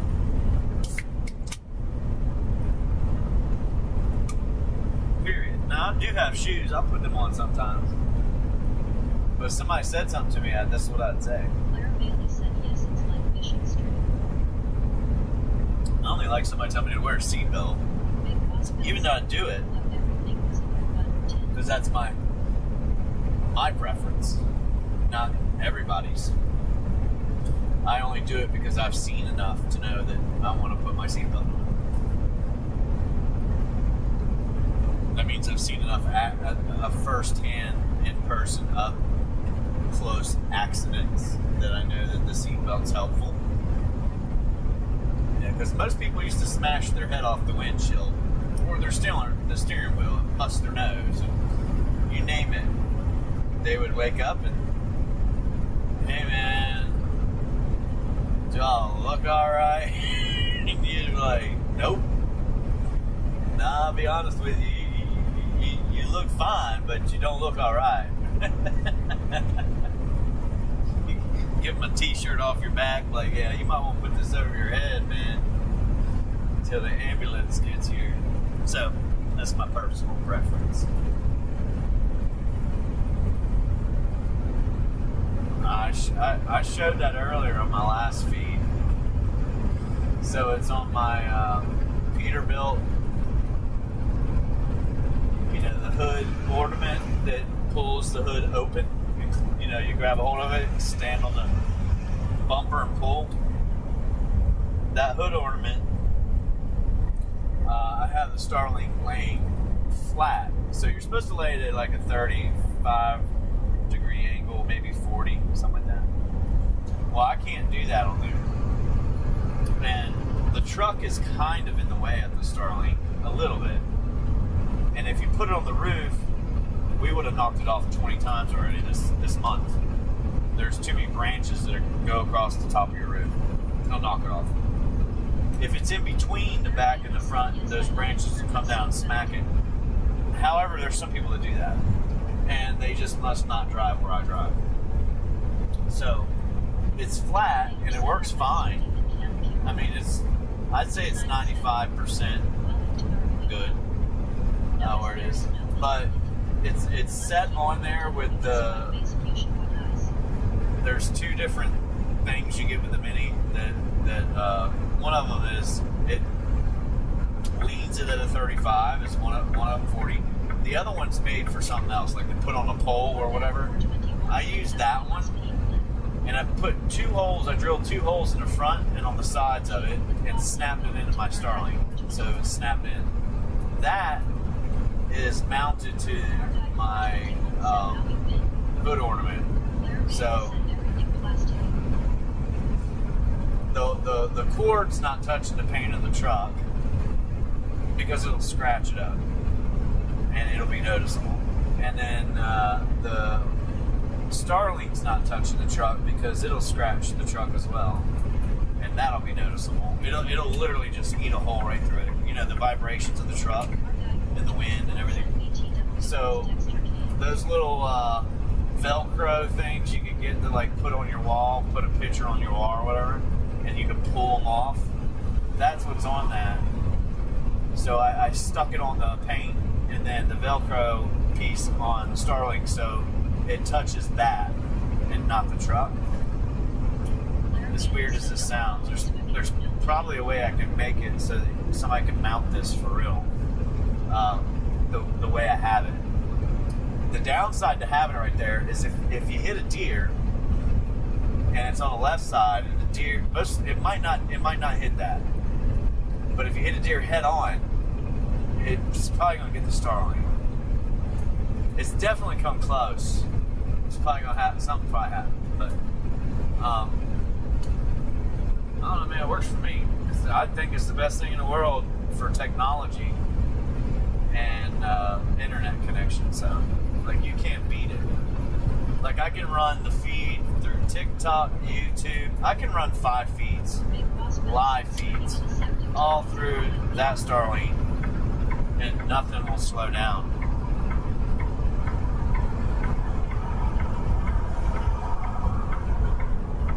Yep, Starlink is my hood ornament, and I've probably sold 5 or 6 Starlinks. The ones I know about having that thing right there. And Elon and Starlink should have gave me that damn service for free. I paid for everything else. I might as well get it for free. But no, I pay $165 a month for it. So I literally got to make $165 before I even make a profit on my damn YouTube, which usually is about $200 a month if I'm from members and stuff. I guess if I worked harder, it'd be more, but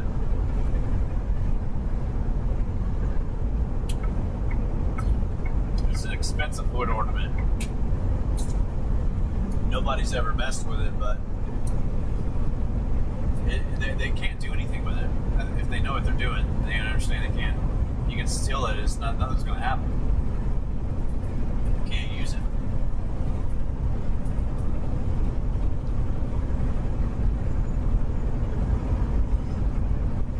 Well, that's just crappy car guy. Huh. Well, Dexter, I hate to have, I had so many extra straps, I had to give another truck driver 4 of them. And he's like, oh, I really need them bad. And I was thinking, well, like, you really need them bad, huh? You need straps, ratchet straps that bad? But they are $25 a piece at the gas, truck stop. So I gave him $100 pretty much. And, after I gave it to him, I was wondering if he had anybody in the back of his truck. That was my first thought. I wonder if there's anybody sitting back there.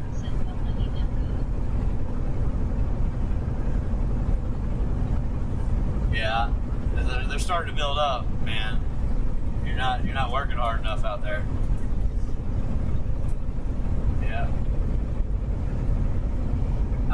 I've still got about 250, I think. Remember when I was dealing with all that shit that they just would not take the straps, man? I kept telling them, these are your straps. Like, I brought them from the other warehouse to here. You're both the same company. And these are your straps. And there's like 30 straps every time. Dude, it was in between 20 and 30 straps every time. Well, that's a lot of money. If you just boil it down to $10, say they're all $10, that's $200 to $300 every single load. So, why don't you get in your lane, dude? Sheesh. Every single load, $2 or $3. Every single load. But $200 or $300. But I should have kept more, man. I should have kept more, because I can literally give them away to people. Like I've given them to people and they've offered me money. Like, how much do I owe you? And I was like, oh, don't worry about it, because they are valuable. In any one of these box trucks you see, they got the rails. Even in the Walmart trucks, they got the rails that latch in those straps, and they use them too. So everybody uses them.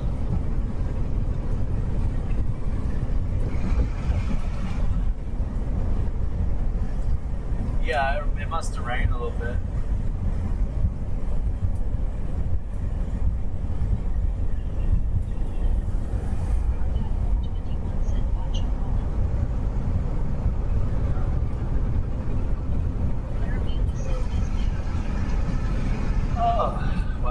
Get rid of those other stocks now. The markets are completely closed, and I bet you Trump's going to start bombing.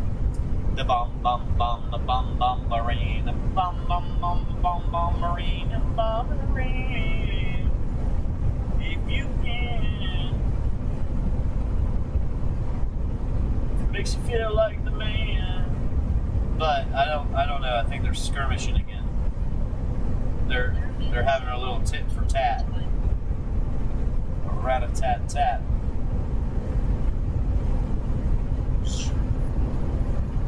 Oh wow! So, real quick, if you're paying attention to semiconductor chips, like I have been since 2012, 13. I think it's about 13. 2013, I started watching Intel. AMD was my favorite, and it was like $6-7 back then. And you played those stocks or accumulated shares. Now they're worth a lot. So there's a company called GCTS. That's the ticker. GCTS is one that I started watching. My girl gave me the ticker. It's her thing. This one was, and she bought it at 120 or 125 $1.25, and was going to hold it for the rest of this year. Well, it's already reached almost $4. Like, it's gone up a lot. But GCTS, okay, NVTS, right? POET, APLD is data servers, but they're not semiconductors. But those first three, and there's a couple other ones, but they are semiconductors, kind of like Micron. Y'all know what Micron is? That stock is like $1,200 now, and I remember disliking that stock, never trading it. I have it on my ticker all the time, and I don't think I bought it more than, like, I might have bought it once. Between $30 and $50. It always hung out between $30 and $50. And then all of a sudden, it just shot up the last 2 years, 3 years. Gone up a lot. Those stocks are what's dropping the market. So that's where all the investment went through. They say an AI bubble, right? It's all in the tech area. And if you bring those semiconductor chips down, like AMD, see, this guy's doing it again. Like AMD and Intel and NVIDIA, and they come down or whatever, it brings down that whole entire sector. And I personally like playing those smaller companies. That's what I like to do. Now, I can't play that with my whole account because I would go broke usually.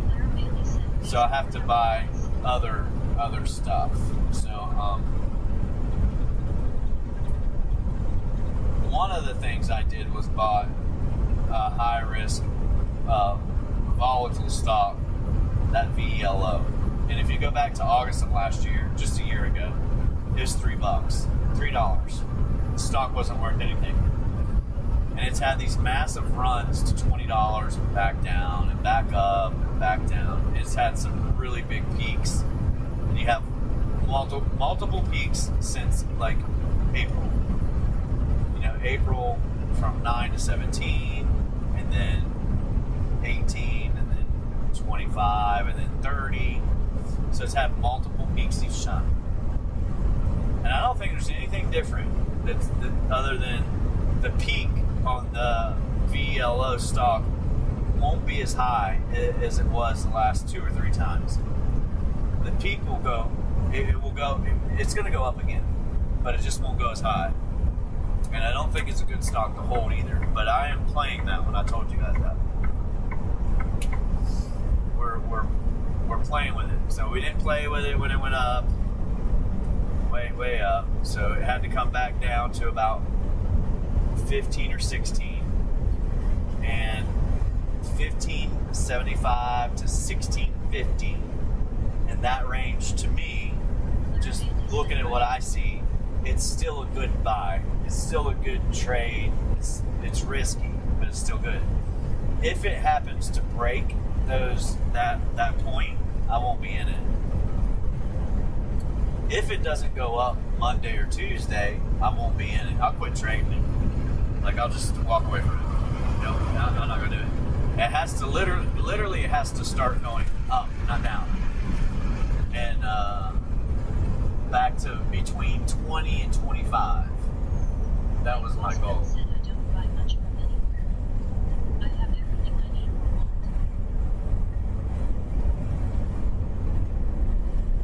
But I wouldn't be putting $20,000-$30,000 in the stock either. It's too risky for that. Pretty much everything I talk about is anybody after about a year or two can save up enough money to do what I'm doing on this, and I'm not telling them to do that because it's better just to diversify that money, put it into 5 different things, and let it ride, meaning don't touch it, which would be maybe an index fund and maybe bonds, or maybe somebody else, equities in another country, honestly, Japan or something, gold, silver. But anyhow, you take like $5,000. If you can take $5,000 or 3 or whatever you got, and you have to risk, but I'm telling you'll never have anything. And then, like, some people disagree with this because they make enough, they have enough money, or they make enough money to be able to say, hey, look, if you save, $15,000 a year, by the time, from the time you're 20 to the time you're 40, you're going to have something. Of course you will. Who can save $15,000 a year? Who can honestly say they can do that? Not a lot. I'm not saying there isn't any. I'm just saying not a lot. So, a more realistic idea is that you're saving your tax return or something at the end of the year, and you're getting $1,000, $2,000, $3,000, and you can do that. So, without learning anything, you can pull these apps up and you can play trade. And play trading means you're playing with fake money. It's not yours. So before you even get the money that you can trade, you fake trade with $5,000 and see if you can even do it. And you go off of, there's 3 things you can go off of. One is you can go off of what I call them hype or influencer hype products or items from companies that are all over social media that you see that'll just all of a sudden be viral, is what they call it, just hyped. It's everybody has it, everybody knows it. So, at one point it was Sweet Green. Okay, so Sweet Green, dude, why didn't you pull off the road? These foreigners, guys, they have got to learn how to drive, dude. Pull off the highway, my friend. Not right there. Just get off the road. But Sweet Green was one of them. Okay? So it went from like $4 to 10. That's a pretty big run. And then back to like 5 or something, 4.55. And then back up a little bit now. That was a hyped stock, something to do with their chicken wraps. There's another one. There's a whole bunch of them, right? Wendy's, believe it or not, Wendy's is one of those trends, one of those hyped items that I'm talking about. And you don't really have to look for these things; they just show up. So Wendy's had a big day yesterday, I think it was. Went from like $5 to $8. It's a big run for a Wendy's company. Wendy's company. It's a big run. So, I'm sorry, buddy. They're gonna do it. I'll move out your way if I can, bub. So Wendy's, that's a big run for a company like that. So, and then you have other trends like Trump signing a rare earth mineral deal. So rare earth minerals went up last year. One of the first ones that kind of moved with his executive order thing. And then, he did some other ones. So he did, nuclear power was another one. And if you go in and look at SMR, nuclear power, you'll see a big, massive run up to like 50. And if you were in that if you had 5,000 in that stock when it did that run and you got 80% of it, meaning that you bought the stock, say it's $6 and you sold it at 40, you would almost have 1,000 shares, so you'd always have $40,000 in a month or two. And when I mean trade, I don't mean trade, day trade, back and forth. I mean you buy it and you swing trade it. You're buying it with the idea that you're going to keep it until it goes up dramatically. So first you're looking for 50% or 100% or whatever. So that whole sector did that. The whole rare earth sector did that. And then you could go on down the list. Defense, drone companies, on and on and on. You know, VELO is part of that defense, and that's why it ran up. VELO. RCAP was the one I was talking about nonstop. They've lost their hype, but it most likely will come back. They've lost their hype. So it's gone up and down, up and down, up and down, and it's on the way down, and when it goes back up, it should go up decent, and then I have a couple hundred shares of it. I'm going to keep them. Yes, they're down. $3 a share.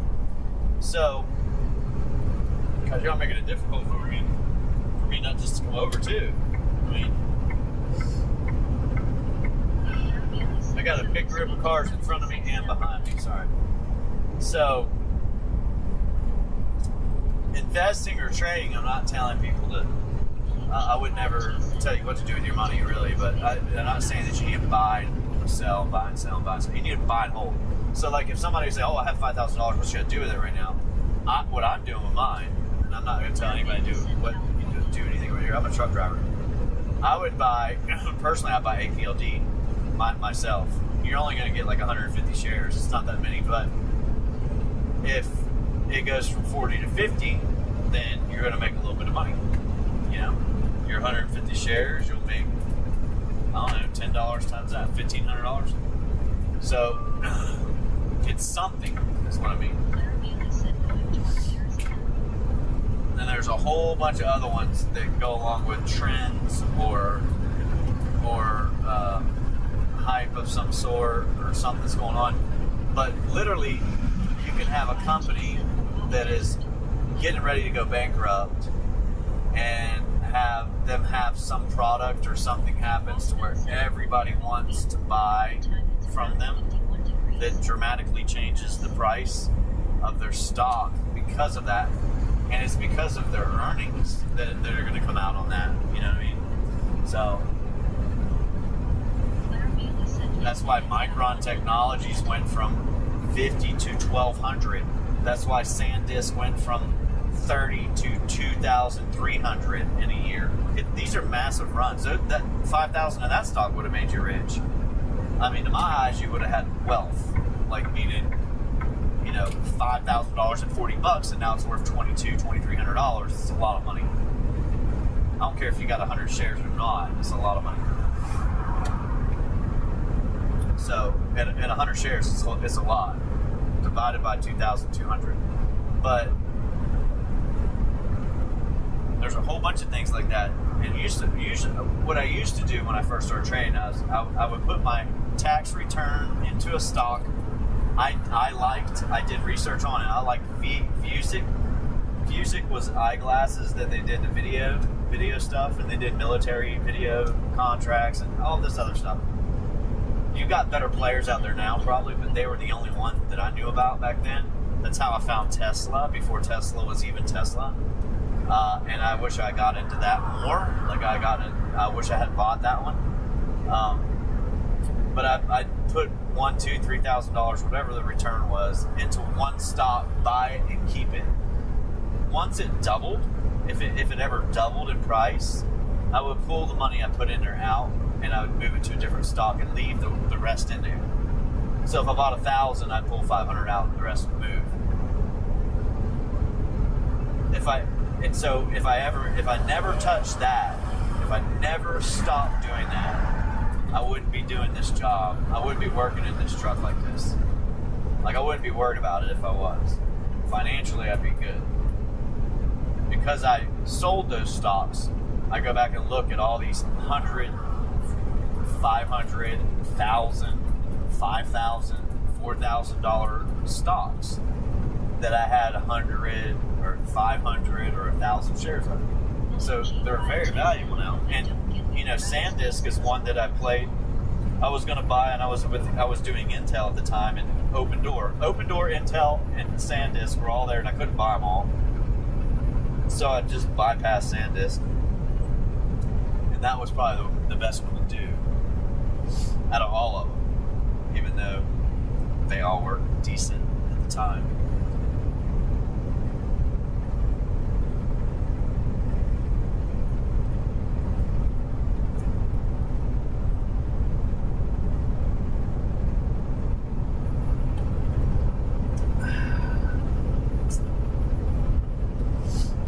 I probably should have stopped at that last Love's. Let's see. I need to get a shower. Nope. There's 5 available there. Damn it, man. I should have stopped there. There's five places. Nobody was in line. We'll just go to the next one.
you had naked puts, you done cashed out already, man. Tell me you wouldn't cashed out already. You lied to me. Man's got $185,000 in naked puts. Sure you do. And my name is Donald Trump. Huh. Used to live over here in Jacksonville. Well, I feel for you, man. No, it's not a bad place. It's alright. It's Florida. It's alright. I used to live in that near town, man. You know what I'd love to do? And it doesn't, I guess you don't have to be rich to do it, but what I would love to do, and I don't want to buy, there's a lot of things I want to do, but I don't want to buy the thing to do on like a boat. I don't want to buy a boat. They're too expensive. Like, they're just a money pit, right? If you have a smaller one, it's cool, but I'm talking about a boat. So I also don't want to buy a jet ski. I'd get tired of running the jet ski. I really would. I know I would. So, but I want to travel down these waterways in Florida and maybe some other states.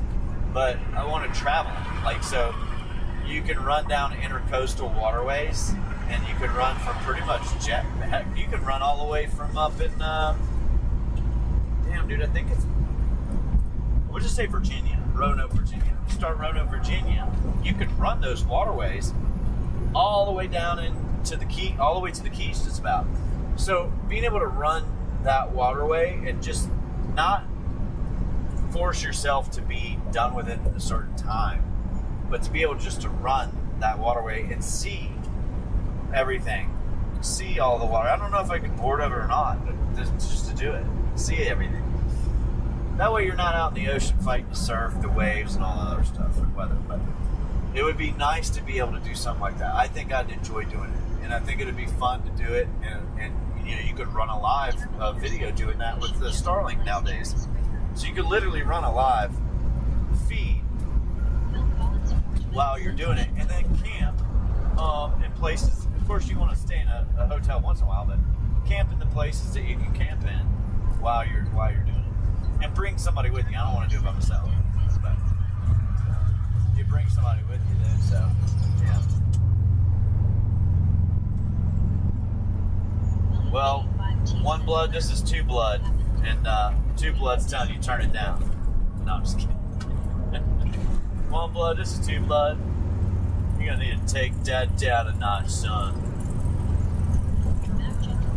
Get them training wheels off, boy.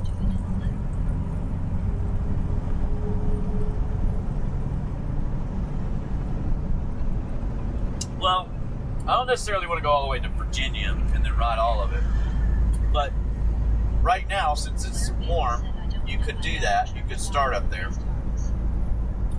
But I like to just start a jet ski. A jet ski. You need two of them. You need to have more than one. But you need somebody with you. And a girl says she wouldn't do it. My girl says, oh, I wouldn't do it. Never. I think she would. If she had her own jet ski and, you know, could just take off and do her own thing for a minute. But, I don't know. See. Because I'm sure jet ski, you can get a jet ski, you can travel with it, and you can probably tow something behind your jet ski that can hold more stuff. Like a blow-up bed, a tent, stuff to make coffee with, items that you may need to camp with and cook with. But to be able to run these things, man, like right here where we're at, to be able to run the water and just check things out, be cool.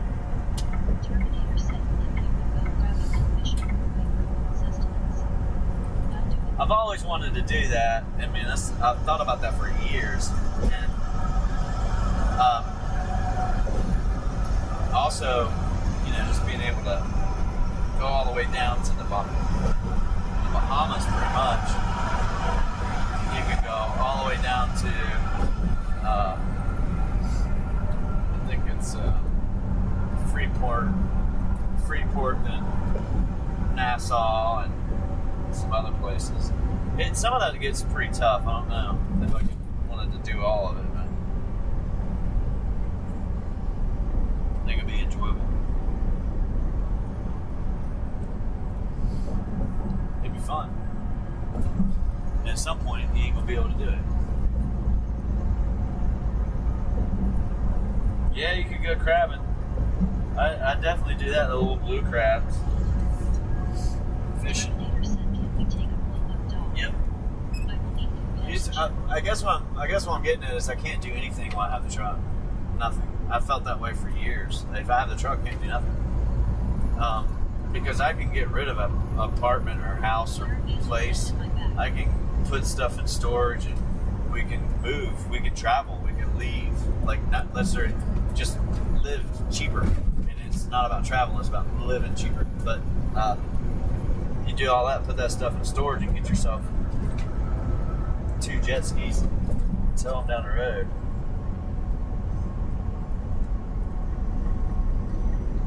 It'd be like a 3-month tour. It's a 3-month tour. It's a 3-day tour. So anyhow, 3 months probably, but I don't know if it'd take that long or not. But G5T said, yeah, you are. it'd just be fun to drive the waterways because there's so many of them, and there's places you cannot see unless you're on a helicopter or in one of those. And you can get pretty damn far in them, man.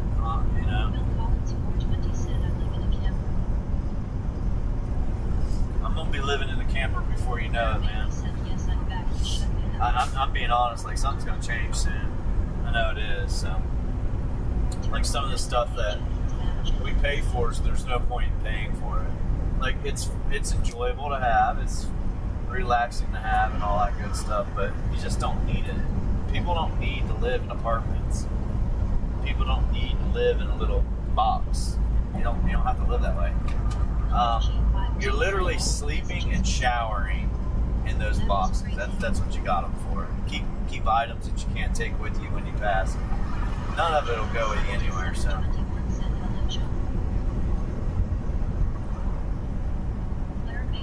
Anyway.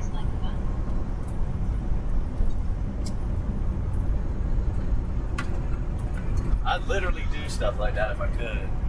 I mean, if I ever do good on these stocks or anything like that happens, one of the first things I'll be doing is what I just mentioned. I need to do something that I know somebody, physically can do. You don't want to say, hey, we're going to walk for the next 6 months. A lot of people don't want to do that or can't physically do it. So you could ride a jet ski. It can be tough sometimes, but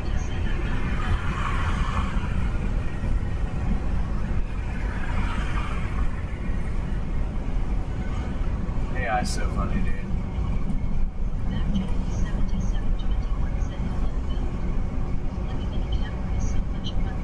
But one of these days I'll get it together. I can't keep going up 100%, down 50, up 100%, down 50. I mean, I can. I don't want to do that. I don't want to go up 100%, down 50, up 100%, down 50. I'm tired of that crap. And usually on the downturns like this week, when the markets tank like this, what I've been doing the last couple times is I've been able to make money on trading, so it doesn't look like I lost anything when I did, But all the shares that I'm accumulating can't be worthless. That's all I can say. Give them 5 years. I know that's a lot. It seems like a long time, but give them 5 years. I mean, we've got a couple hundred shares of Poet, a couple hundred shares of MBTS, a couple hundred shares of a whole bunch of other things. We have a little bit of this, a little bit of that. That BLZ. We got a couple hundred of that. We got 1,000 shares of QTX. We got a couple thousand shares. We got 1,000 of this and 1,000 of that, and the rest of them are just small amounts. I'm trying to get at least a bare minimum 100, and when I get them. It's hard to do that if the stock's $10. That's $1,000. So it's hard to make that much money in a profit manner. Like I don't have, it's a lot. Like I got to make more than 10% to get that 20, 30% usually. 40% sometimes. Maybe 50. But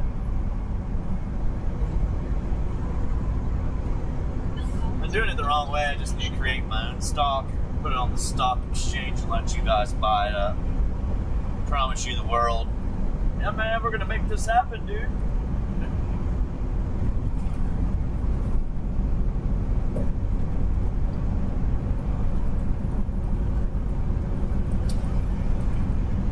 Maybe I should just do a $3,000 tour guide type thing for jet skiing for a week. A week-long tour. $3,000. Get the jet ski and everything. Let's go.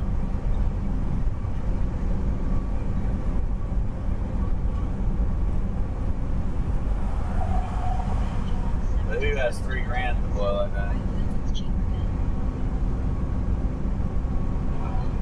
I already did, Phil. You already told me to buy Hormel, and I did it. You don't remember me buying it? I told you. I got 5 shares of profit, and then I said, oh, we got 10 shares. This thing doesn't move. I got shares. And they're up. Finally. Remember when they went to like 21, 23 or something, 22? Yeah. Well, being free would be something along the lines of what I said.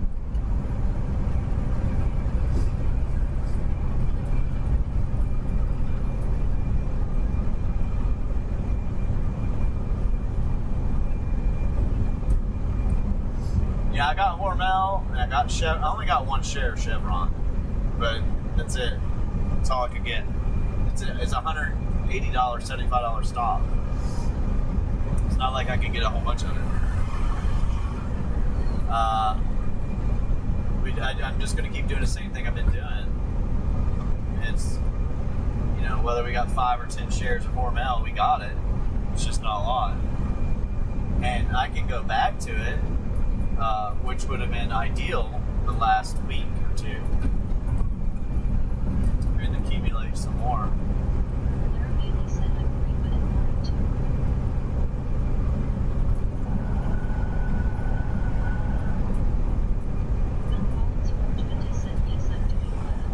In my opinion, if you don't want to be bored in life, you have to plan and you have to execute on your plans. So if you're working and you say, well, I need to make this much money to do this, and then you work until you have that money and go do it. And if it's to jet ski, like I just said, for a month, that's a very difficult endeavor. You have to buy a jet ski, you have to buy a tow, you have to get it out there, you have to buy all the others. It would take forever, so that might be a little bit out of reach. Well, hopefully you're still buying that one. I don't know who's going to win this, man, but the AI race that everybody's doing, there's only one winner. There will only be one winner. Most likely, it will be one. Just like Google was the winner of the search engine. Amazon might be, I don't know.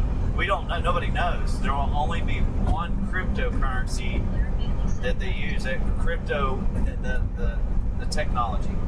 There will be one, most likely. There's a lot of them out there, but there will be one massively used. So the winner of AI will be whomever it is, but most likely be one, and it won't be anybody that we think it is. Like, I don't think it's going to be any of the big companies that win. They win the race, maybe, but they don't win. Somebody that is unknown to everybody right now will be the winner. Meaning that they'll figure out how to use it better than anybody else. Or something like that, man. Because, throughout history, you've seen there's never been the first to the game is never the winner, man. Never. It never the winner. The first one never seems to win. You know, AOL didn't make it. Yahoo didn't make it. Might still be around, but they didn't make it. Google made it. So, you get what I mean? That's how I see it, at least. But,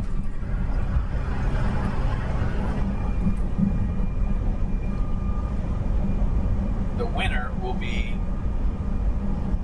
somebody. If they already knew who it was, they'd be buying the heck out of their stock. But right now, in the moment, yeah, Amazon's a good buy. They got a lot locked in, man. They build data servers. They have the transportation, the warehouses, the facilities. They make chips, semiconductor chips. They have the Amazon everybody knows and orders off of, which makes them extremely valuable with AI. So they are one of the top tier players, in my opinion.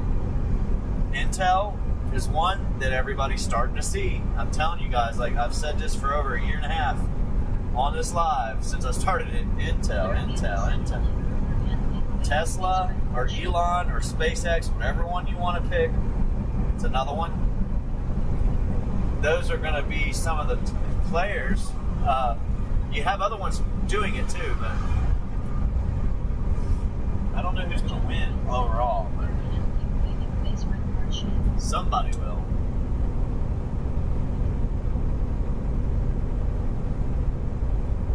No, we're not in Virginia. Nah. We're going to Miami Beach, but I used to go to Virginia every other day. We were building those data centers. I wish I was still doing that, but no longer doing that, man. Unfortunately. So.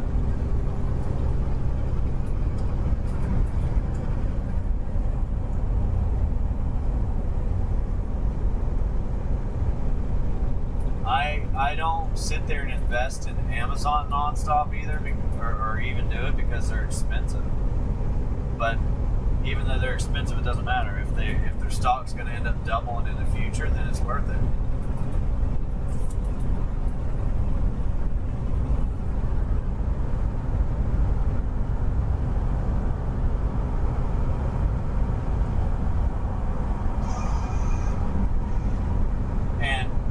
Stocks in other countries is probably a good idea. I've been starting to think about that lately because, you know, if something happens to America fails, or, you know, there's always been different powers in the world. EU, I think, is one of them at one point, and then America was one, China was one. It switches. So, not having all your eggs in one basket is probably the best thing. Now I went back and looked at Japanese markets, and in '85 they had that big pump up to like 35,000 on the market. Their market was like 35K, and then it dropped from there all the way till 2012, maybe 2020, almost 15. Somewhere in that range. Then they started moving up, and now they're like 70. But imagine being at the top of that investing back in '85. You would have been broke the rest of your life. Pretty much. You would have made all your money the last 2 or 3 years. So I don't want that happening to me. And we've seen it in America, 90, 99, 98, 97, in that time frame. There's that big, I remember it too. I do. I remember it vaguely, but I do remember it because I do remember the internet popping out. And also I remember back then I was like, man, I wish I had the money to do this and buy, you know, internet names, like, you know, internet names. dreams. Like if you know what you know now, and you have the ability to go back in time, you'd be filthy rich because you can build sites in a click of a finger for somebody. So, internet sites. Like any company you can think of out there that was a big company, Walmart, Nike, back then, you could buy the name before they did, and they would have to buy it off you. But you have to pay for it every year. So, but if you had the money, you could make a lot. As soon as people merge, I'm gone.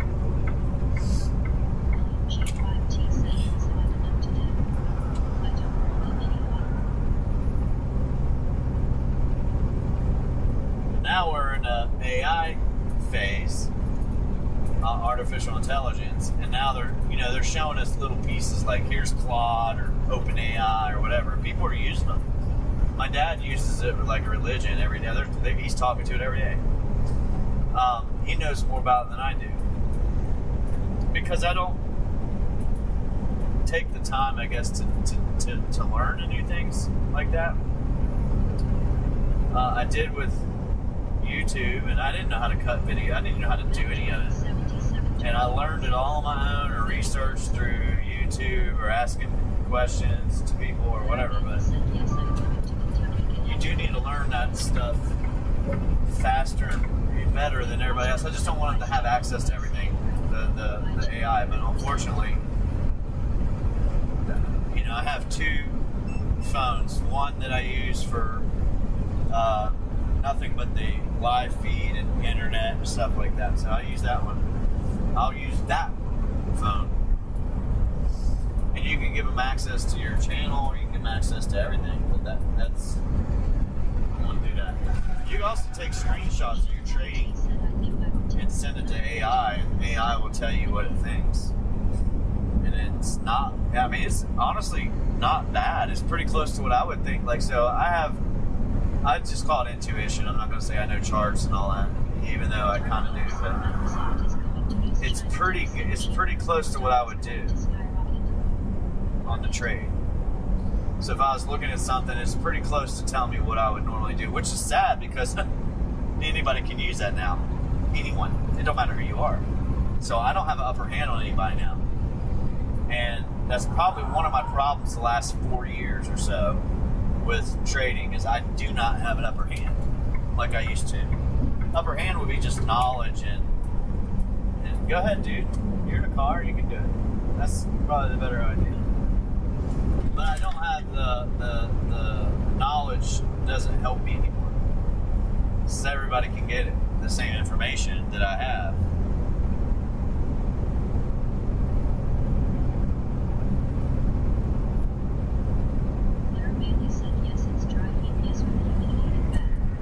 Well, if they're going to use DeepSeek, we might as well invest in it, dude. Somehow. Figure it out.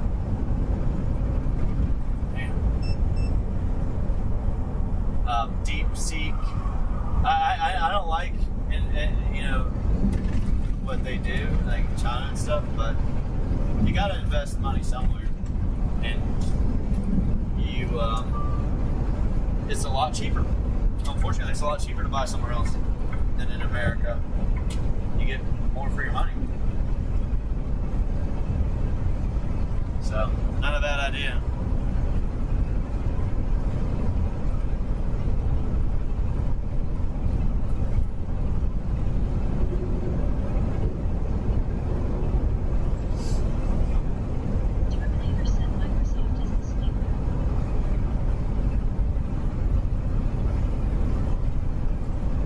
Microsoft's a sleeper.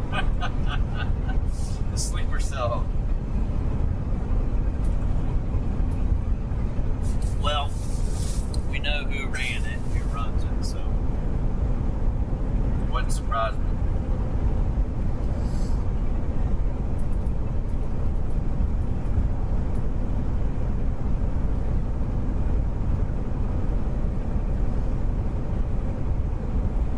I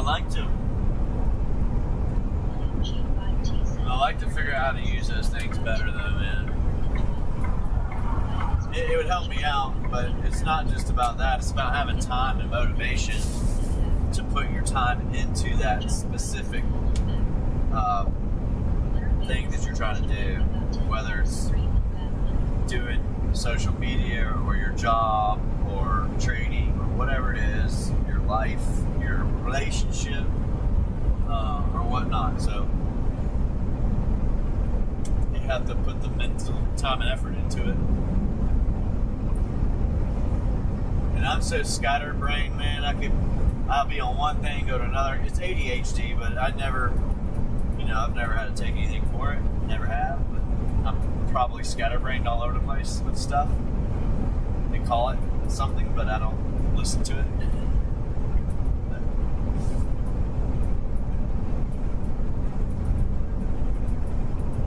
But I was really organized when I was years ago. Really organized. And I guess I'm still organized somewhat, but I just don't get on things like I should.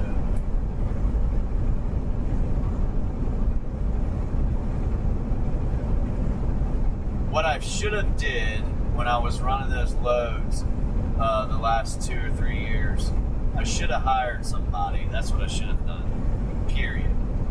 I should have hired somebody because I had the ability to do it. If I had the ability, I had the ability to do it. So, now I do not. However, if we cut everything out, we have nothing. We might be able to do it. But you got to be able to. I need more time. I'm gonna come over to the left of that line, boy. I ain't gonna hit every one of them bombs. They're everywhere.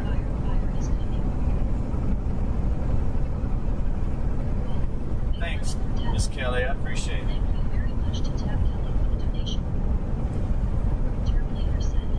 Throwing it out there, Miss Kelly. Throwing it out there. Did you see Blaze, BLZE? Did you see that stock?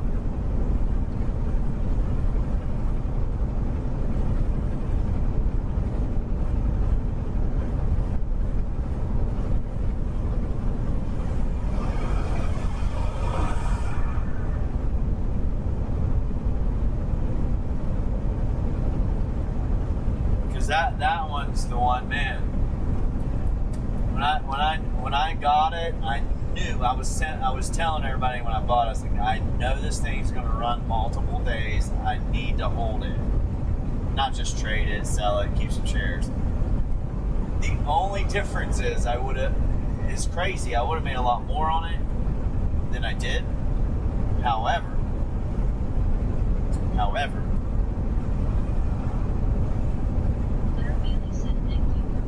would have only had 350 shares of it total because I've traded it twice, but I wasn't able to get that many because I got out too early. So it went up 50% almost from where I bought it on Tuesday. Almost. It was like 40, and then or 40 something, and then the time before that it's up 110. So I bought it at 660.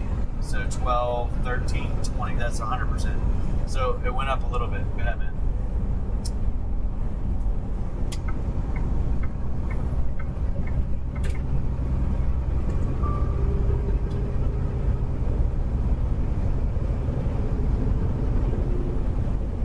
You hate, man, I love summer. Man, I love the hot. I love the summer sunshine. Like I'll go outside every chance I don't even like trading. I don't like being on the phone. I don't like any of it. Some people don't believe when I say that. I don't like doing a lot of things I do. I don't. I do them because I need to or have to. Or feel like I have to. Yo, who's spelling my stuff, man? You guys gotta learn how to spell, man. Who is spelling all my stuff? What is that, man? I'll learn how to spell, Flip. learn how to spell check. I don't know how you can truck if you don't even know how to spell truck.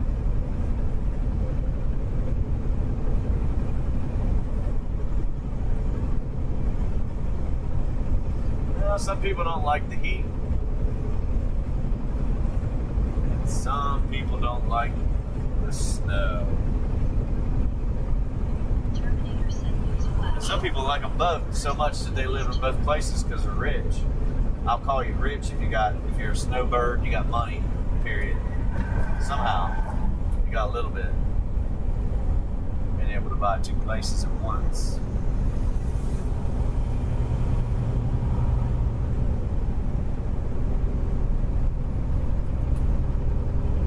Claire Bailey said probably the island's warm letter.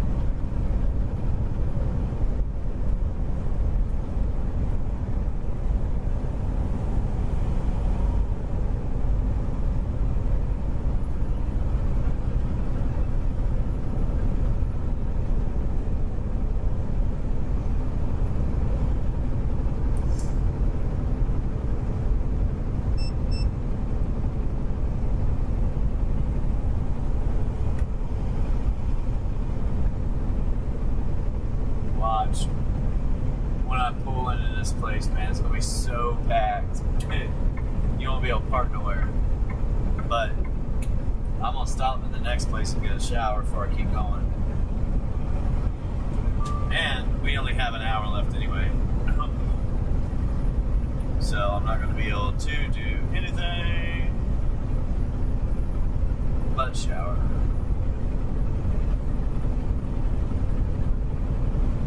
Claire Bailey said I wish it getting dark here. Terminator said newsflash Moore's logbook is 2.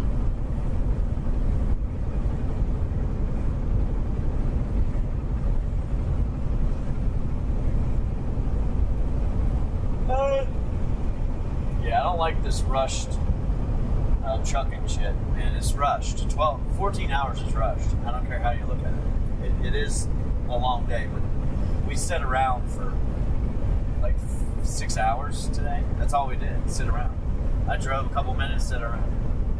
So it's ridiculous the way they have the hours on your clock trucking. I'm not going to drive till midnight or 1 o'clock in the morning either, but I don't need to rush.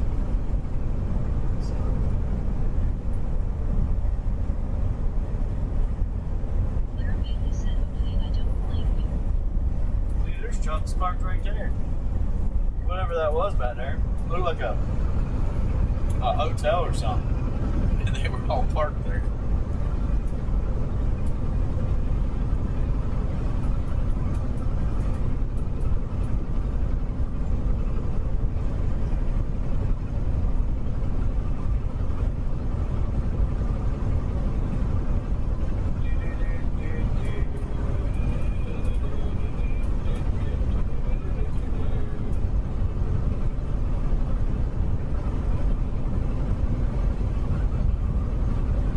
Claire Bailey said I don't need an ID body when raised on Zoom.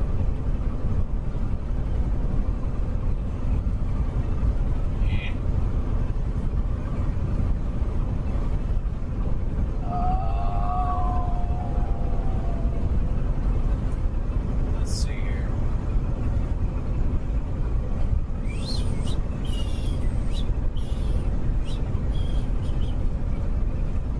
Alright, I got time. Alright, folks, I'm gonna have to do this quick when I'm about to do shower and stuff, so.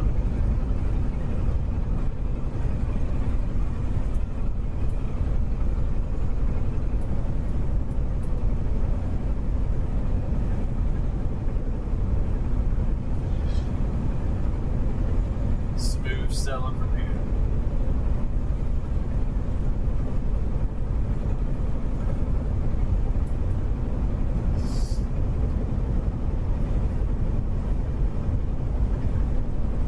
Same thing. Daniel Fish said he's still on the road. Gene the bot said welcome to Daniel Fish. Gene the bot said be sure to like and subscribe.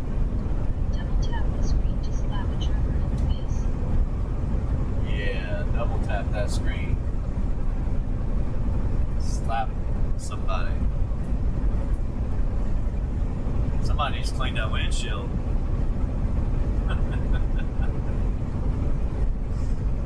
It gets dirty quick. What's going on, man? How you doing?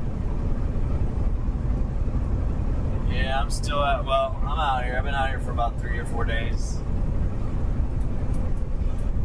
Getting ready to run to Miami Beach and back up. I'll be in Connecticut, New York area in the next week. Not Monday, but the week after. Next Monday.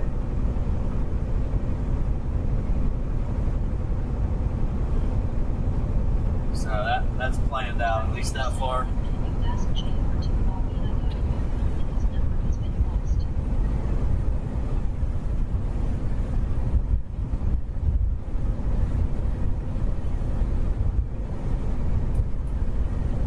Okay.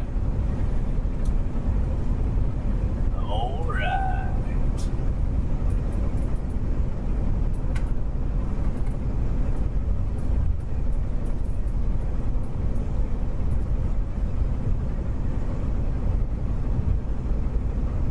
Yeah, this is like 2 pallets that are about knee high, and that's all that's on this semi truck. That's all I'm driving right now. It's 1,000. It's like driving empty. I'm getting almost 10 miles to the gallon on the truck right now.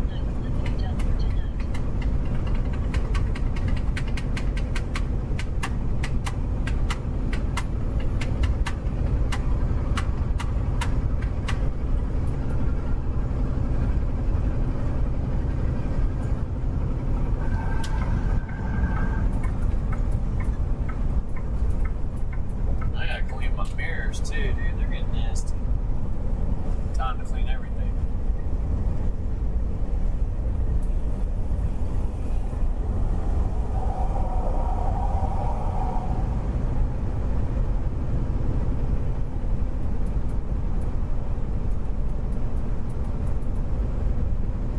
Did that click, click, click again, man. Somewhere.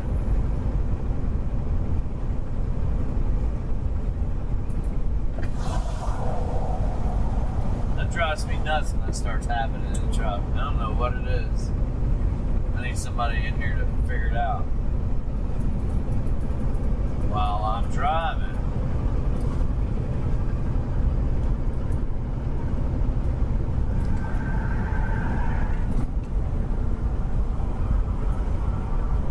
Ain't the fence. Huh.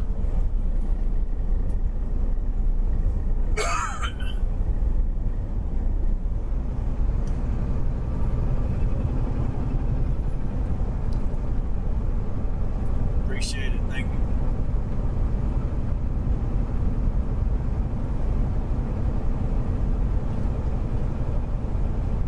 Yeah, I'll get a shower and drive a little bit more, but we ain't gonna be on the live.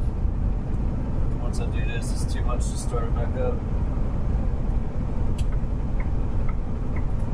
Just for a couple minutes. Dude, I wonder why that starts doing that. The click, click, click, click, click, click. It's what some plastic piece in here doing it.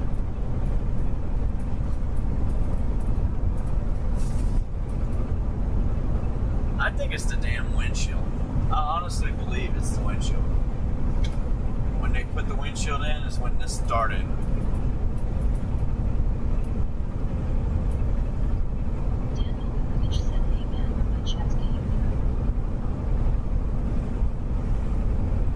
Yep, they sure are. I mean, I hear them. Yeah, yeah, Danny. I hear them.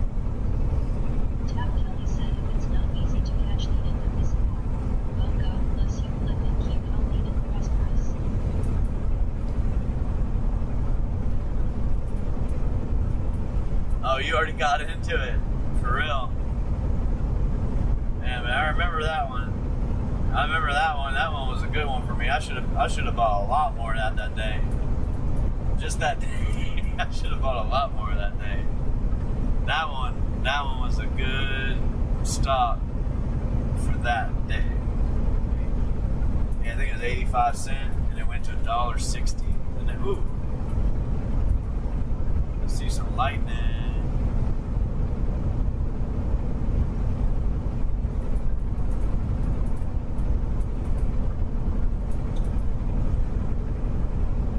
Yeah, if he goes over there and does anything, those stocks are going to move, man. I mean, for real. Claire Bailey said I thought he was leaving me.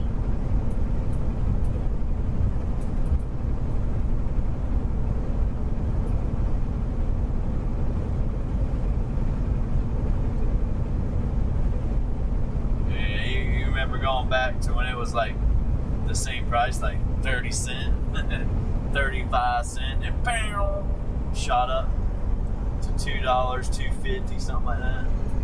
It was insane.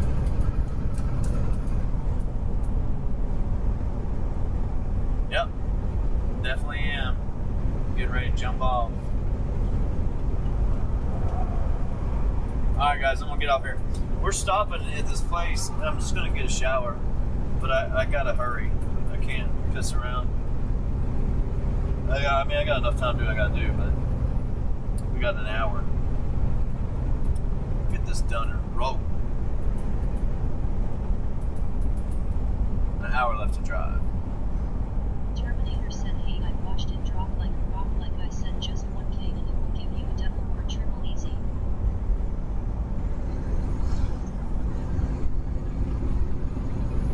It might, man. It might. It might. And that's because it might go up over action over there. So it definitely could. I think this is it. This is it. Uh-oh. I don't even know. I'm gonna get off. I can't tell. I think it is. Should have got Claire a Bailey place said, to okay, shower. I see you later then my eye candy. Shower.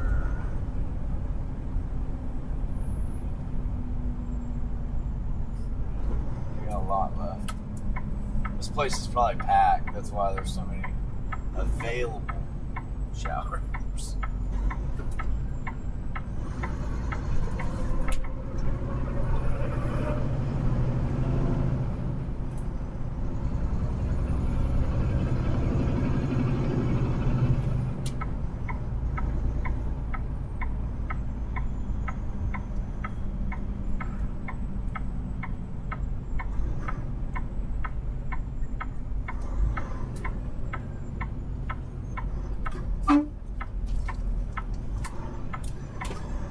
Thanks, man.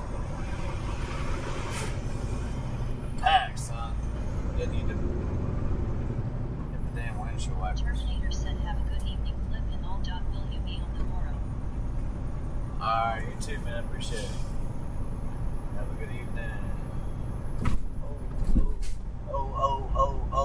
Oh. So we're gonna have to slam this thing somewhere. Shower at least. So we'll do it in the fuel out, baby. Oh yeah. I love it when a fuel out comes together. Unless this is open right here. If this is open, I'll take it for a second. No, it's not even a parking spot.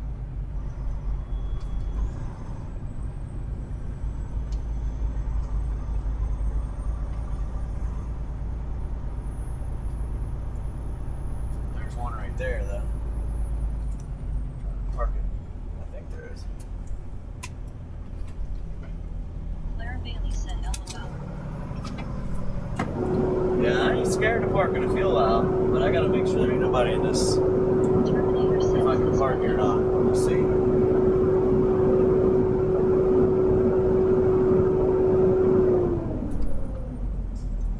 Yeah, I don't see nobody back there. Sometimes they be hiding.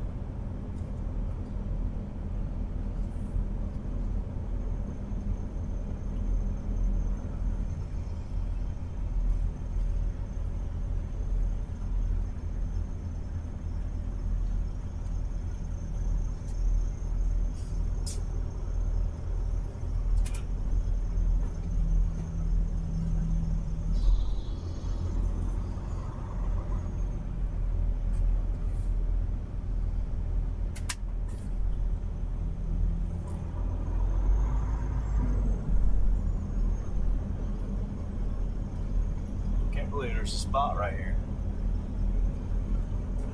To be perfectly honest.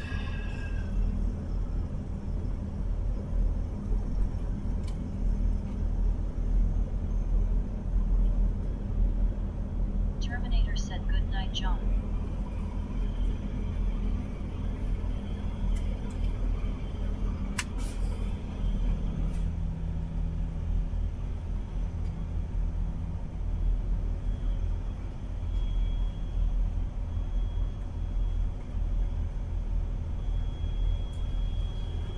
Oh, that's good enough.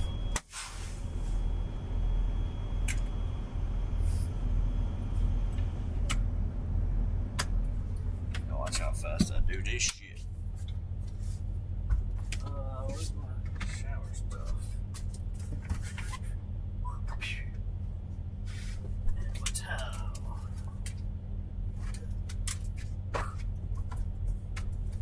Flops. Gotta have those. Look bag. Alright guys, I'll catch you guys on the flip side.